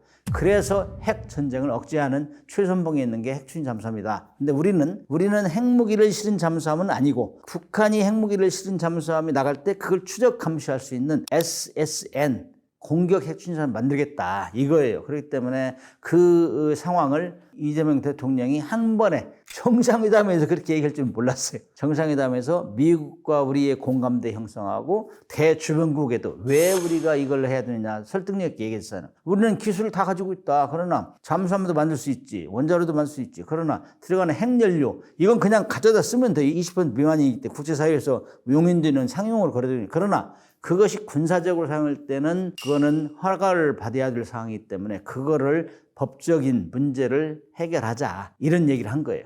그렇기 때문에 저는 그런 오랫동안 쉬쉬하던 걸 드러내서 공론화시켰다는 거, 국민적 공감대를 형성했다는 거 이런 차원에서 대단히 의미가 있다. 이제는 대통령이 끌어올려줬으니 이제 그 실무자들이 열심히 일해서 미국하고 우리하고 협력해서 뭐 외교 라인, 그다음에 NSC 이런 계통을 통해서 빈틈없이 추진하면은 빨리 갈 수 있을 것이다. 그런 확신을 합니다. 트럼프 대통령 1기 때 이미 문재인 대통령이 얘기를 했어요. 우리가 만들려고 한다. 한반도 위협 상황이 보통이 아니다. 우리가 전방에서 막아주면 미국도 좋다. 이런 얘기를 하고 우리가 교육훈련이나 뭐 이런 걸 좀 지원해달라. 핵연료도 법적으로 이제 제재가 되니 한미 원자력협정도 개정합시다. 이 얘기를 했는데 그거는 지지부진하고 그야말로 NCND 부정도 긍정도 아닌다가 결국에는 정권이 바뀌었다고. 대강 알아요. 그 분위기를. 그렇기 때문에 우리 대통령 얘기하니까 공개적상성 얘기하니 오케이 했다고. 그래서 이게 하루아침에 된 게 아니에요. 트럼프 대통령이 국민들로부터 압박받는 요소 중에 하나가 왜 우리 미국이 세계 경찰 노릇을 해야 되냐. 돈 많이 드는데. 각국에서 알아서 국방비 내서 하라 해라. 그게 지금 트렌드잖아요. 그럼 우리한테도 국방비 더 내라 하잖아. 나토한테도 국방비 더 내라 하잖아. 그래서 미국은 어차피 국방비를 줄이는 상황이에요. 그렇게 되면 우리가 전방에서 막아주면 미국 국방비 줄일 수 있잖아요. 그 얘기도 언급하셨다고 대통령이. 그래서 뭐 우리가 전방에서 막아준다. 그러면 미국에 도움이 되지 않느냐. 이러기 때문에 그건 당연한 거죠. 당연하고 그다음 미국에서도 오케이 하죠. 그거는 이제 미국이 원자력 기술과 우라늄을 제공하던 나라, 예를 들면 미국인, 일본이나 우리 이런 데는 다 계약을 해요. 미국은 핵 확산 금지를 위해서 세 가지 조직을 움직여. NPT, IAEA, NSG. NSG는 생소한데 뉴클리어 서플라이스 그룹 해가지고 우라늄을 공급하는 나라들이에요. 그 세 가지를 미국이 다 주도해서 설립을 했어요. 그거 가지고 핵무기를 못 만들게 하는 거예요. 그렇게 다 규정을 해요. 이거 뭐 군사적으로 생각할 때 나한테 보고해? 허락해? 이렇게 하기 때문에 미국이 아무 나라나 뭐 다 허락하면은 그건 뭐 도미노 현상이 일어나지. 통제가 안 되지, 통제가. 그래서 첫째, 핵 물질을 컨트롤할 수 있는 나라. 신뢰할 수 있는 나라. 불량국가에 주면은 불량한 사람한테 장난감 주면 사고치잖아요. 불장난치잖아요. 그런 거랑 똑같은 거예요. 그래서 그걸 통제하기 때문에 아무 나라는 주지 않고 우방국도 정말 신뢰할 수 있는 나라. 우리도 일본하고 같이 핵 농축 및 제철시설 요청했는데 우리한테는 일본은 1988년도에 허락을 했어요. 농축 너네 알아서 20번 미만은 너네 농축해. 사용 후 핵 연료 제철해. 허락을 해줬다. 우리한테는 안 해줬어요. 왜? 우리는 1970년도 초반에 박정희 대통령이 핵무기 개발하다 발각됐거든. 그래서 신뢰를 안 해. 또 만들 거 아니야, 핵무기. 그래서 안 해줬어요. 그러나 우리가 최근에 들어서 이제 수십 년간 2018년, 19년대 우리는 북한의 비핵화를 하자 해가지고 미국과 같이 하노이, 싱가포르 회담을 우리가 견인을 했잖아요. 그러니까 이제는 신뢰를 해라. 그리고 원자력 모범군으로 많이 소문이 났어요, 우리는. 이미. 뭐 1994년, 92년, 93년도에 한반도 비핵화 선언했는데 우리는 쭉 지키고 개발 안 했는데 북한은 했잖아요. 우리는 이렇게 모범국으로 성장했다 이런 걸 알아요. 그렇기 때문에 우리는 이제 이런 얘기를 해도 미국에서 상당히 그 신뢰를 주고 있다. 이런 차원에서는 빨리 해결해야 된다는 얘기예요. 미국이라는 나라는 세계를 움직이면서 사실 영국하고는 거의 형제 국가였고 그래서 파이브 아이즈면 영국, 미국, 호주 그다음 뉴질랜드, 캐나다 이 정도잖아요. 그 그룹이 제일 끈끈하죠. 그다음에 뭐 동맹 맺은 나라가 우리 한국하고 일본 이것이 두드러지는 거고 나머지는 나토 이렇게 움직이는데 사실 대통령도 있지만은 뭐 의회 이런 데서는 꾸준하게 관리를 해왔다고 동맹에 대해서. 그렇기 때문에 우리 같은 경우는 모범 동맹이고 한미 동맹은 세계 최강이라고 봐요. 왜냐하면 훈련을 자주 하고 나토는 여러 국가 다국적으로 하는데 우리는 매년 엄청나게 훈련을 많이 해왔고 그다음에 북한의 위협을 직면하고 있잖아요. 그렇기 때문에 우리는 상당히 신뢰하는 단계로 격상이 됐어요. 그래서 이제는 우리가 그런 핵 추진 잠수함을 얘기해도 긍정적으로 화답할 수 있는 이런 수준까지 왔기 때문에 그게 하루아침에 이루어지는 게 아니고 쭉 노력을 해왔기 때문에 된 거예요. 꾸준하게 노력을 해왔고 그 누가 뭐 괜히 남의 나라를 위해서 누가 그렇게 노력해 주겠냐고. 미국도 그래, 우리도 그렇지만 미국도 공무원들 하기 싫잖아요. 괜히 뭐 일감 만들어지니까. 그래서 우리가 얼마만큼 의지를 가지고 그걸 이끌어내느냐 이거를 고민하고 우리 한국도 핵 문제 얘기 나오면 현역들이 안 해. 왜? 잘못하면 처벌받으니까. 그래서 안 하는데 대통령이 딱 부상을 시키는 거예요. 핵 문제를. 그렇기 때문에 핵 연료를 사용하는 문제를 이 일이 쉽게 풀릴 거라고 생각해요. 잠수함은 추진 방법에 따라서 디젤 전기 추진 잠수함하고 핵 추진 잠수함, 원자력 잠수함 똑같은 얘기. 핵 추진 잠수함하고 원자력 추진 잠수함 똑같은 얘기예요. 원자로로 이제 가동하는 거기 때문에. 근데 잠수함이 전쟁에 드러난 거는 세계 1차 대전. 그 1차 대전 이전에는 다 막 포로 멀리서 쏘고 가서 부딪히고 막 이렇게 전쟁이 이루어졌는데 1차 대전 시작할 때부터 독일의 유보트는 운터제보트의 독일어로 물 아래에 있는 거예요. 물 아래. 그래 물 아래에서 공격할 줄을 아무도 예상 못했어. 근데 영국의 순양함이 가고 있는데 어디서 날아왔는데 내가 그냥 폭탄이 터져가지고 수장이 된단 말이에요. 깜짝 놀라보니까 독일의 유보트야. 이때부터 이제 전쟁 양상이 바뀐 거예요. 전쟁 양상이. 그냥 수면 위에서 공중에서 했는데 수중까지. 그래서 3차원 전쟁이 벌어지기 시작한 게 유보트 때문에 그런 거예요. 그래서 그때부터 유보트는 두려운 무기야. 그 미사일이나 포를 쏘면은 여러 번 쏘아야 돼. 그래야 배가 깔았는데 잠수함은 어뢰로 밑에 한 방만 들으면 배가 부러져 버린단 말이죠. 이렇게 해서 엄청난 무서운 무기로 등장해서 그래서 1, 2차 대전을 거치면서 영국을 2번이나 항복 직전으로 몰고 간 게 독일의 유보트예요. 태평양 전쟁에서도 사실 미국이 포위를 해서 일본으로 들어가는 전쟁 물동을 다 차단한 거예요. 그래서 전쟁이 빨리 끝나고 전쟁이 기여했다고. 그렇게 했는데도 불구하고 2차 대전 말경에는 잠수함 기술보다 잠수함 잡는 기술이 더 빨리 발달한 거야. 그게 항공모함이고 항공기예요. 그래서 디젤 잠수함은 그때 2차 대전 말까지는 배터리 용량이 충분치 않아서 주로 수상항해 하다가 막 충전해요. 물속에 들어가면 공기가 없기 때문에 배터리를 가야 되잖아. 배터리가 2시간 정도밖에 견디지 못했어. 그러니까 배터리 고속으로 이 물속에서 다니면 탈수록 빨리 올라가요. 자주 올라가고 들락날락해서 수면 가까이 올라가서 충전하다가 엔진도 시끄럽고 이러잖아. 거기서 들켜가지고 격침당한 거. 이 대서양 전투에서는 잠수함이 이 항공기에 격침한 게 56%였어. 그러니까 태평양 전쟁하고 대서양 전투에서 잠수함이 줄잡아서 2차 대전 때 5만 명 정도가 전사했는데 그 사람들이 이제는 물 위에도 올라가지 않은 잠수함 좀 만들어줘. 그렇게 유연하다시피 했어요. 그런데 그거를 막 일본하고 독일하고 막 경쟁적으로 개발하다가 전쟁이 끝나버렸어. 그런데 전쟁이 끝나고 나서 한 1954년도에 그걸 미국이 만들어낸 거예요. 세계 최초의 원자력 주인 잠수함. 그게 노틸러스함이라고. 원자력 주인 잠수함은 디젤 잠수함 같은 경우는 수상항해할 때 디젤 엔진을 돌려요. 그럼 엔진이 옆에 있는 발전기를 돌린다고. 발전기는 전기를 만들어내죠. 그 전기로 축전지 충전하는 거야. 물속에 들어가면 축전지로 움직인다고. 이게 원리인데 그래서 디젤 잠수함은 공기가 필요한 거고 핵추인 잠수함은 물속에서 잠수함이 오래 견디는 게 진짜 잠수함이거든. 물속에서는 공기가 없잖아요. 그래서 원자로를 원자로. 원자로는 우라늄을 핵분열시켜가지고 거기서 고온이 나와요. 아주 고온이 나면 그 물을 끓여. 물을 끓이면 막 증기가 엄청나잖아요. 그 고압 증기로 터빈을 돌린다고. 터빈으로 발전기를 돌리고. 그래서 물속에서는 승조원의 체력과 식량만 있으면 무제한 작전이 가는 거예요. 안 올라와도 돼, 물 위에. 그렇기 때문에 원자력 추인 잠수함 또는 핵 추인 잠수함을 진짜 잠수함 그래요.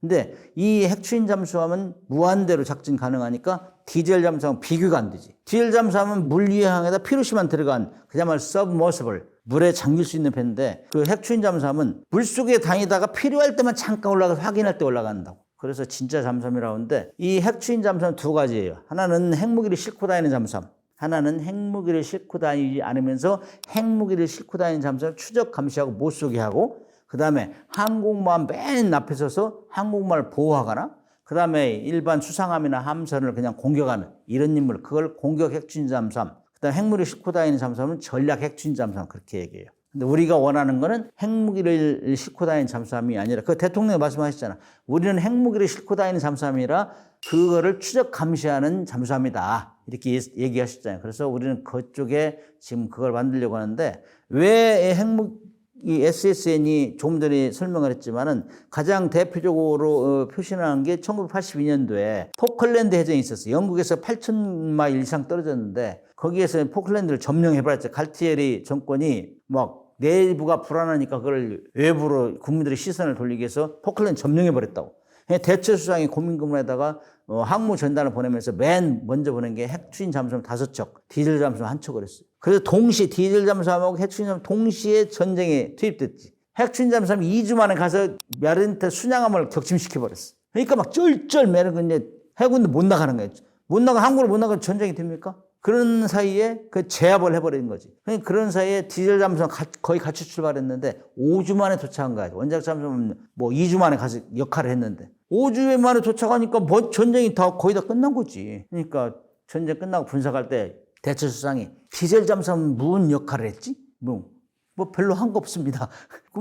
속력이 느려가지고요. 그래가지고 전쟁이 끝나고 나서 1990년도 초에 대처수상이 디젤 잠수함은 없앱시다. 그래서 그거를 중고로 파는 게 캐나다로 4척을 파는 거예요. 그래서 그게 극명하게 드러나는 핵추인 잠수함하고 디젤 잠수함하고 속력 차이가 가장 많이 나고 그다음에 이제 핵추인 잠수함 같은 경우는 전기를 무한대로 생산하기 때문에 배를 키울 수 있어요. 크기를. 그러니까 거기에 무기를 많이 실 수 있죠. 그래서 거기다 핵무기도 싣고 어뢰, 귀뢰 다 실 수 있단 말이에요. 디젤 잠수함은 전기가 약하니까 그렇게 많이 어뢰, 귀뢰, 그다음에 전술, 잠대함, 미사일 이 정도 실른다고. 그래서 그만큼 차이가 나요. 그다음에 이제 우리가 전투를 하다 보는 잠수함은 디젤 잠수함 같은 경우는 내가 확실하게 100% 상선이나 군함을 격침시키지 못하면은 내가 죽는다고 생각해야 돼. 디젤 잠수함은. 왜냐? 물속에서 2시간 견뎠고 그다음에 현대 잠수함은 좀 더 견뎌요. 어떤 잠수함은 저속에서 11km 이상에서는 한 3주 정도 견딜 수 있어요. 그래도 계속 위에서 폭류 떨어지면 답답하죠. 도망갈 수가 없지. 전속으로 도망가면 되는데 대부분의 디젤 전기 추진 잠수함은 전속 뭐 한 시속 40km 정도? 그 정도 하면은 배터리를 다 써버려. 그러면 이제 더 이상 기동이 안 돼. 그럼 깡통이 돼, 깡통. 군함이 아니라. 그래서 생존 능력이 약해요. 근데 핵추진 잠수함 같은 경우는 시속 40km에서 50km를 뭐 무한대 낼 수 있으니까 들키면 막 도망가는 거예요. 현장 이탈을. 생존 능력이 뛰어나다고. 그런 면에서 엄청나게 차이 나기 때문에 2차 대전까지 그렇게 잘 싸운 디젤 잠수함이라도 미국, 영국, 프랑스는 다 없애고 퇴역시키고 지금은 핵추진 잠수함만 가지고 있다. 그래서 전략적으로 우수하다. 미국에서 평가하기를 디젤 잠수함보다 핵추진 잠수함이 건조비는 한 2~3배 비싼데 작전 능력은 5배에서 10배 이 사이다. 그렇기 때문에 가진 거예요. 디젤 잠수함보다 핵추진 잠수함이 비싸고 그다음에 원자로를 운용할 때 고난도 기술이 필요해요.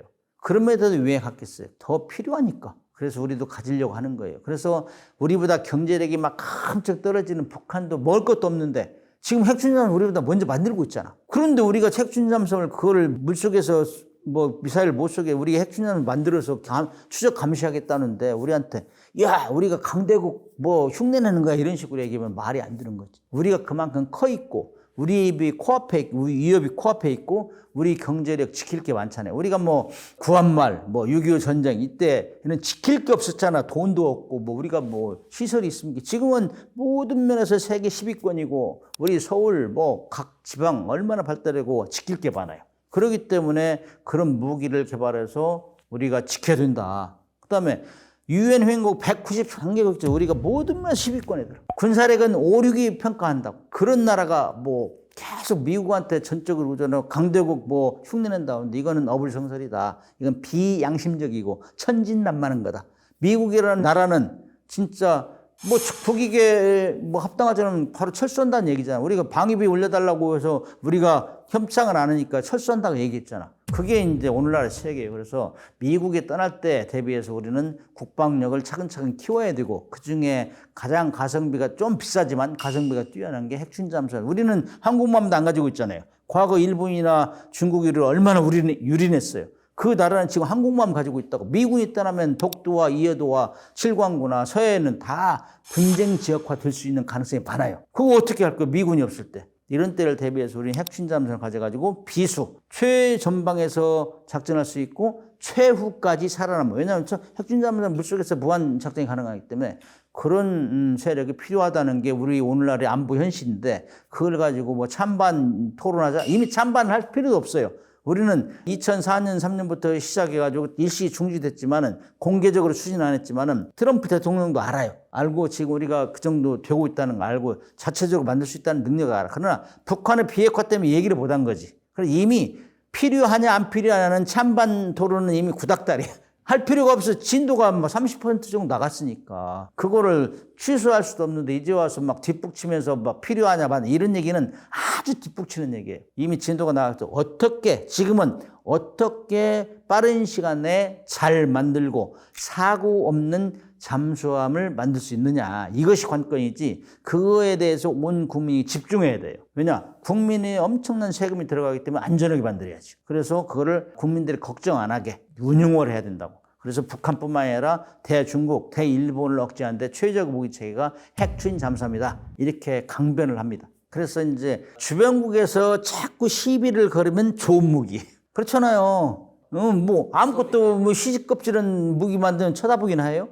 저거 좋은 무기네. 중국이 얘기를 하면은 나도 가지고 있는데 나와 같이 똑같은 걸 맞먹으려고 해? 이런 느낌이 들잖아요. 내 말은 북한이 핵무기를 개발한 이후에 중국말을 안 듣잖아요. 비슷한 거잖아요. 그만큼 자립심이 커지는 거지. 그다음에 일본은 왜 핵잠수함 안 만드냐? 거기는 이미 다 구축해놨어요. 만들 여건을. 뭐 60년대 초부터 다 이 무스라는 상선에 선박용 원자로를 다 연습했고 지금은 그런 기술로 수중 탐사선 조그마한 거 만들어서 운용하고 있어요. 원자력 추진으로.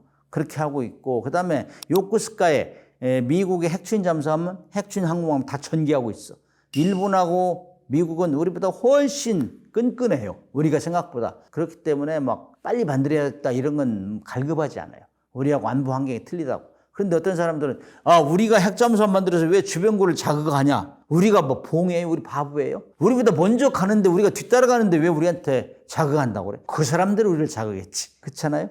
그래서 뭐 주변국에서 뭐 반발은 이런 얘기하는 사람은 아주 이게 천진난만한 얘기예요. 무사한 일. 그런 사람들은 내게 힘을 키우지 않고 오로지 미국이 있으니까 거기에 의존하자. 이런 생각을 가진 사람이 대부분 그렇게 얘기해. 미국이 있는데 왜 우리가 만드냐? 왜 괜히 우리가 긁어 부스럼 만다 이런 얘기인데 미국이 없으면 어떻게 할 거예요? 그래서 하자는 얘기.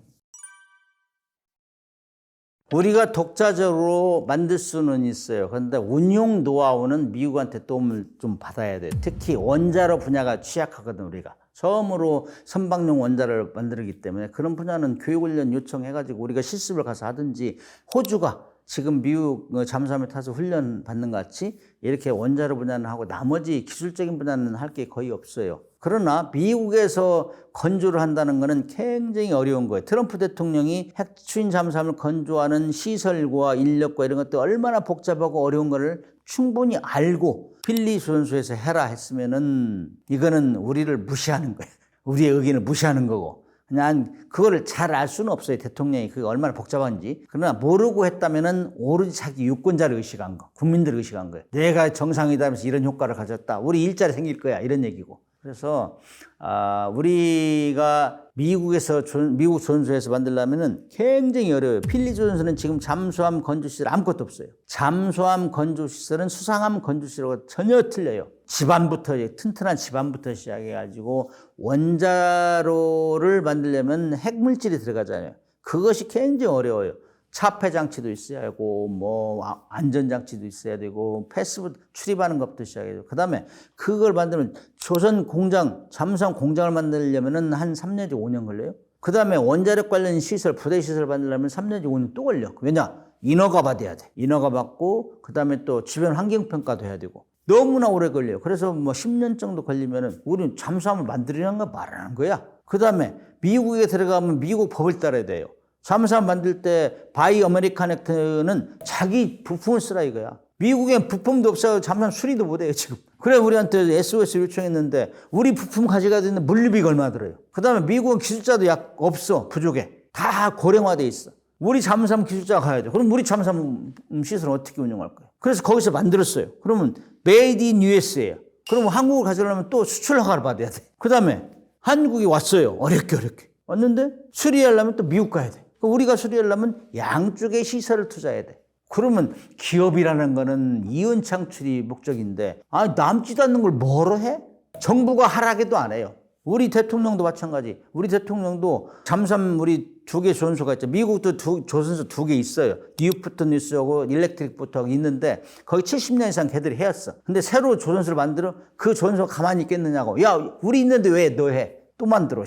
막 견제 들어오죠. 우리 대통령도 야 잠수함 이거는 이번에 하나 오셔야 만들어. 그렇게 하면 현대에서 야 이게 무슨 경우냐. 민주주의 시장 경제에서 경제의 기본인데. 그런데 그것도 우리 대통령도 그렇게 못하는데 미국 대통령이 와서 필리 조선소 그거 하나 거잖아요. 거기다 만들어. 이렇게 얘기할 수 없는 거예요. 상도와 법과 제도와 규정 이런 것이 너무나 풀어야 될 문제가 많기 때문에 대통령끼리 이제 필요성을 공감하고 우리 기술 능력도 된다. 돈도 있다. 그렇게 정도 얘기했으면은 안보에 필요하다. 거기까지 합의했으면 나머지는 실무선을 풀어야 돼요. 그래서 SCG 내가 주장하는 거는 Shipbuilding 조선 컨설터티브 그룹. 그래서 조선 협의체를 빨리 만들어서 가드레일을 만들어라. 안전장치를. 그래서 미국 법과 우리 법이 비슷해야 하는 거지. 왜 우리가 미국에서 강력하게 요청해가지고 기술 협력을 해주는데 왜 우리가 미국 법을 따라야 돼요? 그렇죠? 그러면 한국 사람들이 국민들이 바보 아니야? 진도도 안 나가. 그다음에 지금 현재도 이지스 구축함 만드는데 미국에서 만드는 우리보다 돈이 2배 비싸요. 그다음에 우리는 예를 들면 3년 만에 만든다. 미국은 뭐 6년 만에 만들어요. 우리 3분의 2. 우리가 빨리 만든다고. 그런 상황에서 미국 가서 만들면 더 오래 걸리잖아. 한국에서 할 수 있는데 한국에서 못 한다고 안 했잖아요. 우리가 핵 연료를 지원해달라고 했지. 트럼프 대통령한테 배 건조하는 거는 트럼프 대통령의 허락사항이 아니에요. 사실은 엄밀히 따지면. 그거는 주권의 문제지. 거기에 들어가는 우라늄을 한미 원자력 협정이나 IAMPT 이런 데서 군사적으로 사용하기 못하게 됐기 때문에 그거를 풀자. 법이라는 거는 자중 안전을 위해서 다 만드는 거 아니에요. 그것도 필요에 의해서는 푸는 거예요. 파키스탄이 핵무기 개발했잖아. 인도 핵무기 개발했잖아. 처음에 못하게 하고 난리쳤어요. 그러나 생존을 위해서 이스라엘도 핵무기를 개발했는데 생존을 위해서 만든 거예요. 그거 뭐 법을 따르면 못 만들지. 국제법이라는 거는 정말 국익을 위해서 우리 국민의 생명과 재산을 보호하기 위해서 만드는 거예요. 그거를 막 죽자 살자 그건 바보 나라나 그러면 주권이 없는 나라예요. 그래서 이거는 우리가 만들 수 있는 능력이 있다. 기술이 된다. 돈도 있다. 그러나 거기에 들어있는 핵연료가 원만히 공급이 안 되기 때문에 그거를 트럼프 대통령 머리를 맞대고 공론화 시켜준 거예요. 대통령이. 그러면 이제 실무진들이 일을 할 수 있도록 여건을 마련해 준 거지. 그래서 이제는 그런 로드맵을 가지고 한미 조선협력협의체를 만들어 가지고 법과 제도와 규정을 다 따지고 어느 것이 비용이 적게 들고 어디서 건조하는 것이 빨리 만들 수 있느냐. 이거를 그 소위 말해 경쟁력을 미국과 우리가 합쳐서 힘이 시너지가 나와야지. 미국하고 협력했는데 오히려 시간이 오래 걸려. 돈 많이 들어. 그럼 누가 하냐고, 그거를. 그래서 그런 걸 다 따져가지고 빠른 시간 내에 국군 통수권자들한테 다 보고를 해야 돼요. 보고하고 이 방법이 좋다. 그렇지 않고는 무작정 주먹구구시로 돈을 투입하고 트럼프 대통령이 하라고 한다고 해서 그건 바보 천치예요. 왜 그거를? 돈이 더 들고 돈이 안 되는데. 기업은 돈 벌기 위해서 하는 거니까. 우리가 정부의 요구에 따라서 잠수함을 만들어달라는 건 정부가 요구한 거예요. 기업은 안 할 수도 있는 거예요. 민주주의 사회에서는. 아니, 돈 이윤이 안 남는데도 왜 하냐? 그래서 그런 것들이 복잡탄환한데 요거를 하루빨리 SCG를 만들어서 NSC, 양국 NSC 외교부 협력을 긴밀히 해서 추진해야 된다. 그 다음에 한미 원자력 협정 개정도 사실상은 거의 물밑에서 조율이 된 걸로 알고 있어요. 그래서 그거를 개정해서 가면은 문제가 쉽게 풀리죠. 왜냐면은 농축시설 가지면 우리가 부탁할 필요 없잖아. 우리가 만들어서 쓰면 됐잖아. 그러나 오래 걸려요, 그게. 오래 걸리기 때문에 트럼프 대통령이 제일 잘하는 거 있잖아. 만인 앞에서 공공연하게 합의를 했잖아요. 우리가 이제 연료를 공급해준다. 그랬으니까 행정명령으로 내려주시오. 대한민국은 절대로 핵무기를 만들지 않아요. 2018년, 19년 북한의 비핵화를 유도한 나라입니다. 그래서 그거를 미국의 의의를 설득할 수 있어야 돼요. 설득 못하면 행정명령을 우리가 만들어줘야 돼. 이렇게 명령 좀 내려주시오. 그리고 이건 예의로 합시다.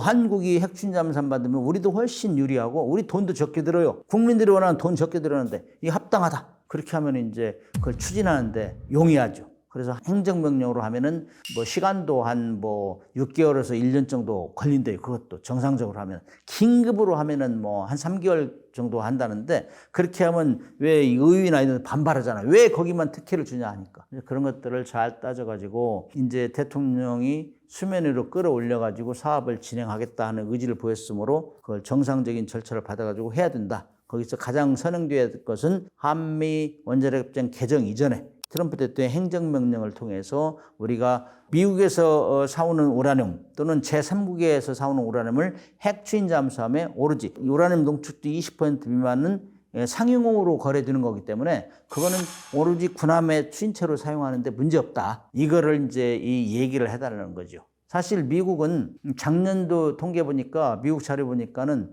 2024년도에 자기들이 국가에서 우라늄 농축이 20%밖에 안 돼요. 나머지는 다 사왔어요. 러시아, 프랑스 이런 데서. 네덜란드는 사왔고. 그래서 이제 우리가 2020년부터 24년까지 우라늄을 사온 데는 미국에서는 안 사왔어요. 프랑스가 38%, 러시아가 32%, 영국이 25%, 그다음에 중국이 5% 이 정도 사왔던데 우리는 그래서 미국에서 사온 우라늄이나 그다음에 제3국에서 사온 우라늄을 군함의 추진체로 사용하는데 예외 규정을 두자 이렇게 행정명령을 발효하면은 우리가 진도가 나가지 않을까? 그다음에 필리조연설을 만드는 거는 구체적으로 해서 양국의 이익이 되는 방향으로 해야지 한쪽 이익이 되는 방향. 그래서 너무 어렵고 힘들고 장기간 소요되는데 그거를 트럼프 대통령이 고집을 한다? 자기 나라 국민들도 안 따르는데 우리나라 국민 따르겠느냐? 그렇게 되면은 한미 조선 협력은 없어지는 거예요. 왜냐? 미국이 자기들이 급해서 우리한테 요청을 한 거거든. 그래서 우리가 기업도 사고 그랬는데 우리가 1,500억 불을 투자한다고 했는데 그런 조건 하에서 지금 원자력 협정을 개정해 주겠다고 기브앤테이크를 한 거예요. 그런데 계속 필리조연소 하면은 그야말로 돈 먹는 하마가 될 수 있어요. 양쪽에 투자를 해야 되기 때문에. 그런 상황에서 계속 고집한다면 땡큐, 노 땡큐 해야지. 노 땡큐. 이제 협력은 안 하겠다. 우리가 아쉬울 게 없어요. 미국이 먼저 요청했으니까. 그래서 그렇게 강력하게 따져보고 그다음에 아니면 아닌 거예요. 그렇다고 우리가 핵잠수함 못 만드는 것도 아니에요. 우리는 뭐 IAEA NPT에서는 절대로 핵무기를 만들지 말라고 했지 군함의 침체를 만드는 건 절대 반대하는 거 아니에요. 보고하면 돼요. 보고하고. 우리 안보 상황이 이랬다. NPT에도 그래요. NPT야. 자국의 안보가 불안하면은 NPT를 탈퇴할 수 있다. 이게 있어요.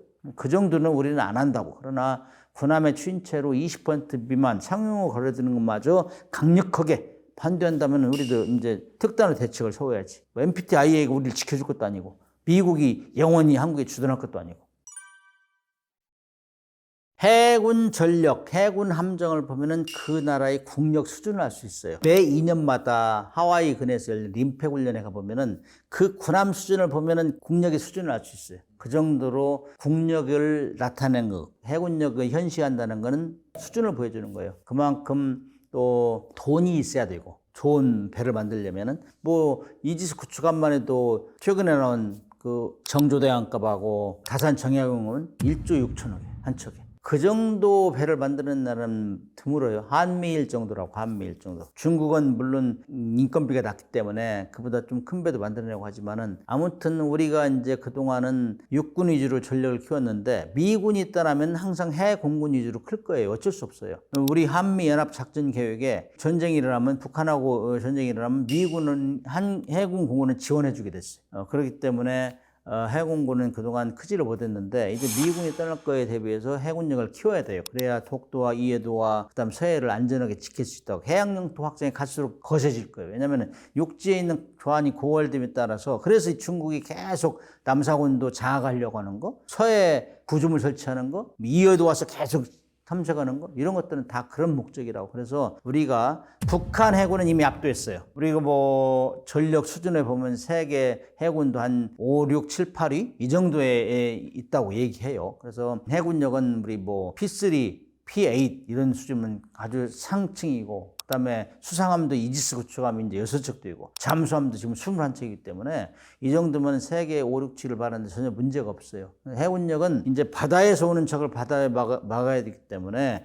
중국하고 일본하고 겨냥해서 키워야 돼요. 그동안 북한을 겨냥해서 키웠는데 북한은 우리보다 함정수는 훨씬 많아요. 그러나 조물액이지. 돈도 없고 그냥 숫자가 많은데 우리는 성능으로 압도한 먼저 쏘고 우리는 못 쏘게 할 수 있는 능력이 있어요. 북한은 압도하는데 대중국, 대일본을 겨냥해서 해군력을 키워야 된다. 그렇게 하려면은 이제 숫자만 늘리는 게 아니라 성능으로 이렇게. 그래서 핵추진 잠수함도 만들고 그러면은 감히 바다에서 중국이나 일본이 항공모함을 몰고 와도 상당히 우리를 두려워하는 이런 형상으로 갈 수 있어요. 그렇기 때문에 해군력은 북한은 이미 압도하기 때문에 주변국을 겨냥해서 전력 건설을 해야 된다. 이런 생각을 합니다. 이제는 대표 선수를 하나씩 할 필요가 있어요.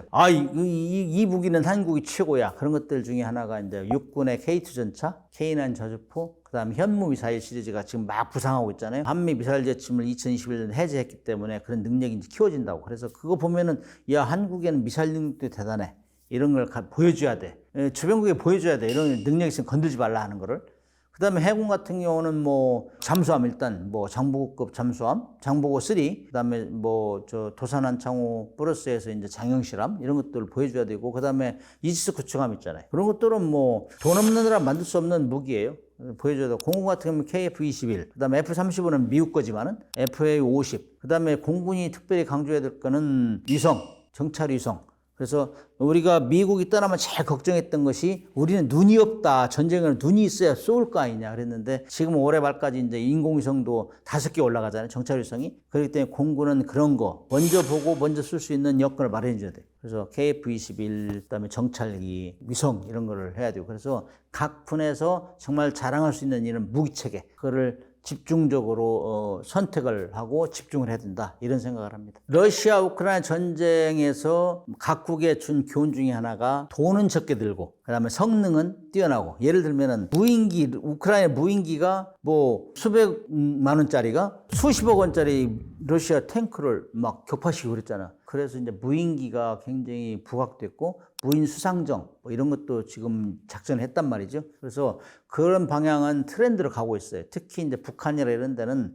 아마 러시아에서 제일 많이 배운 게 무인기 운용술일 거예요. 무인기 운용술이고 이제 앞으로는 무인 수상정, 무인 잠수정 이런 거 할 건데 그건 트렌드예요. 그래서 해군도 경항모를 만들자 해가지고 문재인 정부 때 72억 원 기본 설계를 태웠는데 이전 정부에서 그거를 지금 거의 캔슬하다시피 했는데 돈이 많이 비싸다. 그래서 이제 해군에서도 유무인 전력 운용함 주로 이제 거기서도 무인 전력 운용함으로 집중 키우려고 해요. 거기다 이제 무인기, 고고도 정찰기라든지 뭐 가서 스스로 잡혀갈 수 있는 이런 무인기까지. 그래서 항공모함에 유인 전투기는 태우지 않아도 그런 유인 전투기에 버응할 수 있는 그 무인기를 키우자. 이래가지고 지금 추진하고 있어요. 그렇게 되면은 그것도 잘 만들어야 돼. 우리 한국이 만드는 배 잘 만들으니까 그것도 잘 만들면은 돈 없는 국가에는 파는 데는 이게 가장 각광 받을 수 있어요. 그래서 유무인 전력함, 그 다음에 그거를 공이 지휘할 수 있는 능력이 있어야 돼. 유인하고 무인하고 이렇게 잘 지휘가 안 돼.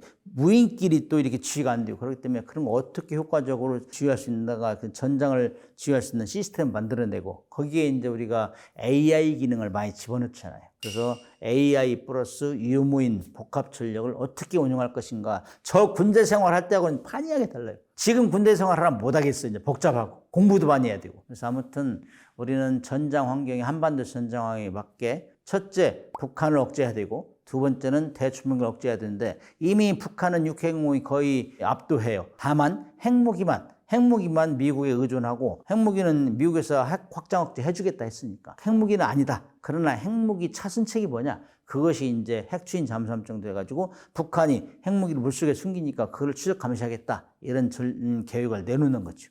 그래서 이제 우리가 전쟁을 하면서도 무기가 다 갖춰졌으면은 좋죠. 상대하고 1대1로. 그러나 그거는 경제력에 따라서 돈이 적은 나라는 비대칭 무기를 갖나, 비대칭 무기. 그래서 북한이 우리한테 막강한 한미 동맹에 대응하기 위해서 만든 게 핵미사일 잠수함. 그게 비대칭 무기에 성공한 거예요. 근데 북한은 우리가 그렇게 해도 핵만 빼놓고 우리가 압도해요. 그러면 이제 장차 일본이나 중국이 미국이 떠나면 우리를 괴롭힐 가능성이 많다 이거죠. 거기에 대비해서는 어떻게 할 거냐. 이렇게 되면은 핵무기는 우리가 정책적으로 안 만든다 해도 만들 수 있는 능력을 확보. 그게 잠재 역량이에요. 그래서 이제 우리가 우라늄 농축 시설하고 제철 시설을 받아야 된다. 우리는 만들 수 있는데 보다 안 하는 거하고 전혀 못하는 건 천지 차이죠. 그래서 잠재 역량을 확보하기 위해서 한미 원자력협정 개정에서 잠재 역량을 확보해야 된다. 우라늄 농축 및 제철 시설은 반드시 가져야 된다. 그렇게 하면은 지금 육해공군의 아주 출중한 무기, 그 다음에 잠재 역량 이 정도 갖춰놓으면은 감히 주변국이라도 우리를 건들지 못한다. 왜냐? 뭐 잠재 역량이 있다는 건 유사시 할 수 있다는 거거든. 그런 차원에서 우리는 북한뿐만 아니라 대주변국을 보면서 군사력 건설 패러다임을 바꿔야 된다. 이런 생각을 합니다. 러시아는 전쟁의 한계점에 이미 왔다. 푸틴은 점점 쳐줘야 한다. 나 하나 쏜다, 핵무기 쓸 거야? 그건 자기가 지금 스스로 약점을 보이는 거예요. 우크라이나는 더 피곤하죠.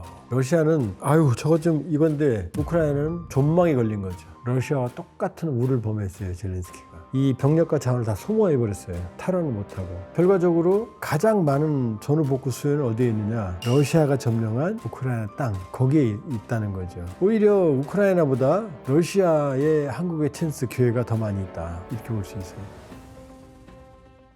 러시아 러우전은 크게 보면 대공세가 두 번 있었어요. 1차 공세는 2022년 2월 24일 러시아가 남부, 북쪽, 크림반도 쪽, 그 다음에 동부, 내전 지역에 있던 돈바스 지역, 벨라루시 쪽 북쪽에서 전면적으로 침공을 했던 게 대공세입니다. 이게 한 2달 가까이 지속이 돼서 수도 키이우까지 들어왔었죠. 그러나 이 대공세는 실패로 돌아갑니다. 왜냐하면 러시아가 너무 안일하게 우크라이나군을 얕봤고 그 다음에 우크라이나군은 반면에 2014년 크림반도 뺏긴 때부터 준비를 하고 있었고 나토가 도와줬고 그래서 상당히 강화된 대응책을 가지고 있었고 따라서 러시아의 전략적인 실패, 판단 실수였다. 그리고 두 번째는 BTR, 대대전술단. 러시아가 그동안 게라시모프 총참모장이 러시아군을 대대 단위로, 원래 기본 단위가 4단이거든요. 4단에는 기갑, 보병, 포병, 그 다음에 보급이 다 있거든요. 뭐까지. 그게 하나의 단위인데 4단은 느리거든요. 그러니까 러시아가 체첸 1차, 2차, 조지아, 각종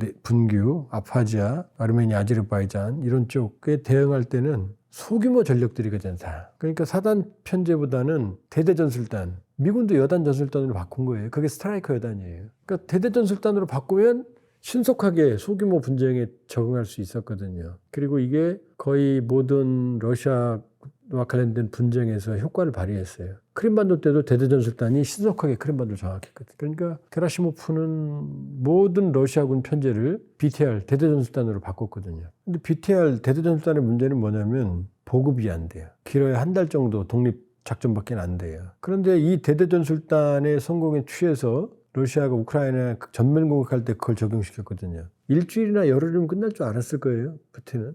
그때 또 서방에서 그랬어요. 제렌스키 코미디언 도망가고 항복하고 뭐 이렇게. 그런데 그 사이 우크라이나는 나토의 지원으로 충분히 준비를 하고 있었고, 그러니까 장기전을 준비 안 했던 대대전술단들이 괴멸되기 시작했어요. 따라서 초기에 북부, 동부, 동북부, 남부였던 전선을 러시아가 2달이 지나면 4월부터는 남동부로 현재 전선으로 축소를 시킵니다. 그러니까 첫 번째 러시아의 대공세는 제한적 성공을 얻었죠. 크림반도와 돈바스에 있는 이 남부 벨트, 서던 코리도를 회랑을 완성하는 데 성공했어요. 이게 우크라이나 면적의 5분의 1입니다. 그러니까 크림반도와 돈바스를 러시아가 장악하고 있던 상태니까 거기에 한 2배 정도 되는 면적을 더 얻은 거죠. 그러나 목표했던 우크라이나 대부분을 장악하는 건 실패한 거죠. 이게 첫 번째 대공세입니다. 두 번째 대공세는 이번에는 우크라이나입니다. 우크라이나가 이 러시아가 축소한 전선을 뚫기 위해서 2023년 6월 나토와 미국의 대규모 지원을 받아서 이 전선을 뚫는 대공세를 시작하거든요. 그때 지금은 영국 대사로 쫓겨간, 사실 이제 젤렌스키가 이제 쫓아낸 거죠. 잘루즈니 총사령관이라는 사람이 있어요. 이 사람은 우크라이나 국민들이 아주 신뢰를 많이 해요. 젤렌스키보다. 그 다음에 전쟁도 잘했어요. 잘루즈니 총사령관은 남부 회랑을 이 중간을 끊어서 전력을 송곳처럼 끊어서 남부 회랑을 끊어서 러시아를 아조우에까지 뚫어서 남부 크림반도와 돈바스 쪽으로 끊어버리고 각계각파하는 전략을 세웠는데 여기에 젤렌스키가 반대했어요. 왜? 젤렌스키는 정치인이니까 집중보다는 보다 광범위한 지역을 동시 공격해서 면적을 많이 회복해야 된다. 결국 잘루즈니 전략대로 했으면 성공 가능성이 높았을 거예요. 근데 이미 1년 몇 달이 지나면서 러시아는 점령지에 거대한 방벽을 설치해놨고 병력을 분산시킴으로써 러시아와 똑같은 우를 범했어요. 젤렌스키가. 이 병력과 자원을 다 소모해버렸어요. 탈환을 못하고. 그러니까 첫 번째는 러시아가 지쳤고 두 번째는 우크라이나가 지친 거죠. 그 이후로 전선은 그대로 교착이 돼 있어요. 러시아가 조금씩 진전했지만 크게는 진전을 못했고 전선에서 우세를 보이지만 지금 손실이 너무나 많아요. 전쟁 이후 러시아의 손실은 110만에서 130만까지 봅니다.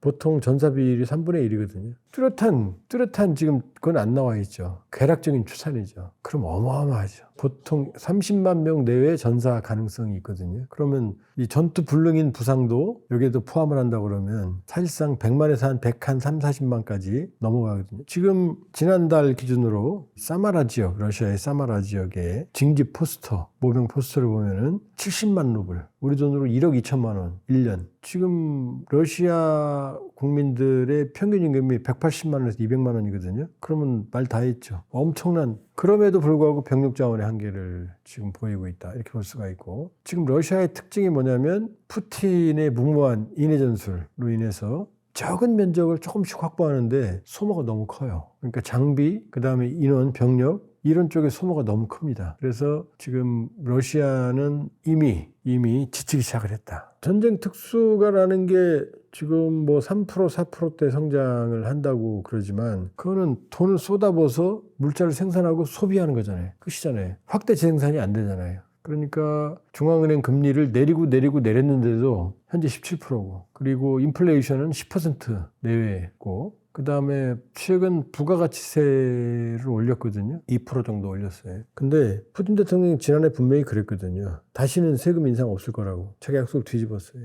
그 다음에 올해 재정적자는 역대 최대가 될 거다. 거기다가 지금 트럼프 대통령이 이 석유, 러시아 재정의 4분의 1이 석유가스 수출, 그 다음에 6.3%의 국방비를 쓰는데 그럼 재정적인 타격, 석유, 가스 쪽 수출 쪽에 트럼프 대통령이 칼을 꺼집었잖아요. 이제 러시아의 가스를 사가는, 석유를 사가는 국가를 제재하겠다고. 그러니까 푸틴이 거품 물잖아요. 이제 그 돈이 끊어지면 끝장나니까. 그렇게 보면 러시아도 한계 와 있다. 최근에 보면 러시아 병력들이 소규모 침투 작전을 많이 해요. 그러니까 대규모 병력이 전개되는 대규모 작전이 아니고 전술적 침투 작전을 한 다음에 후퇴하거나 괴멸되는. 왜냐? 소부대가 들어오면은 진지를 구축하고 방어해야 되는데 우크라이나군의 허점을 찌르고 들어올 수는 있지만 진지 구축은 안 되거든요. 그러면 이 침투하는 것 자체로 만족하거나 사진 찍고 가는 거지, 이제 점령했다고. 아니면 거기서 괴멸되거나. 그러면서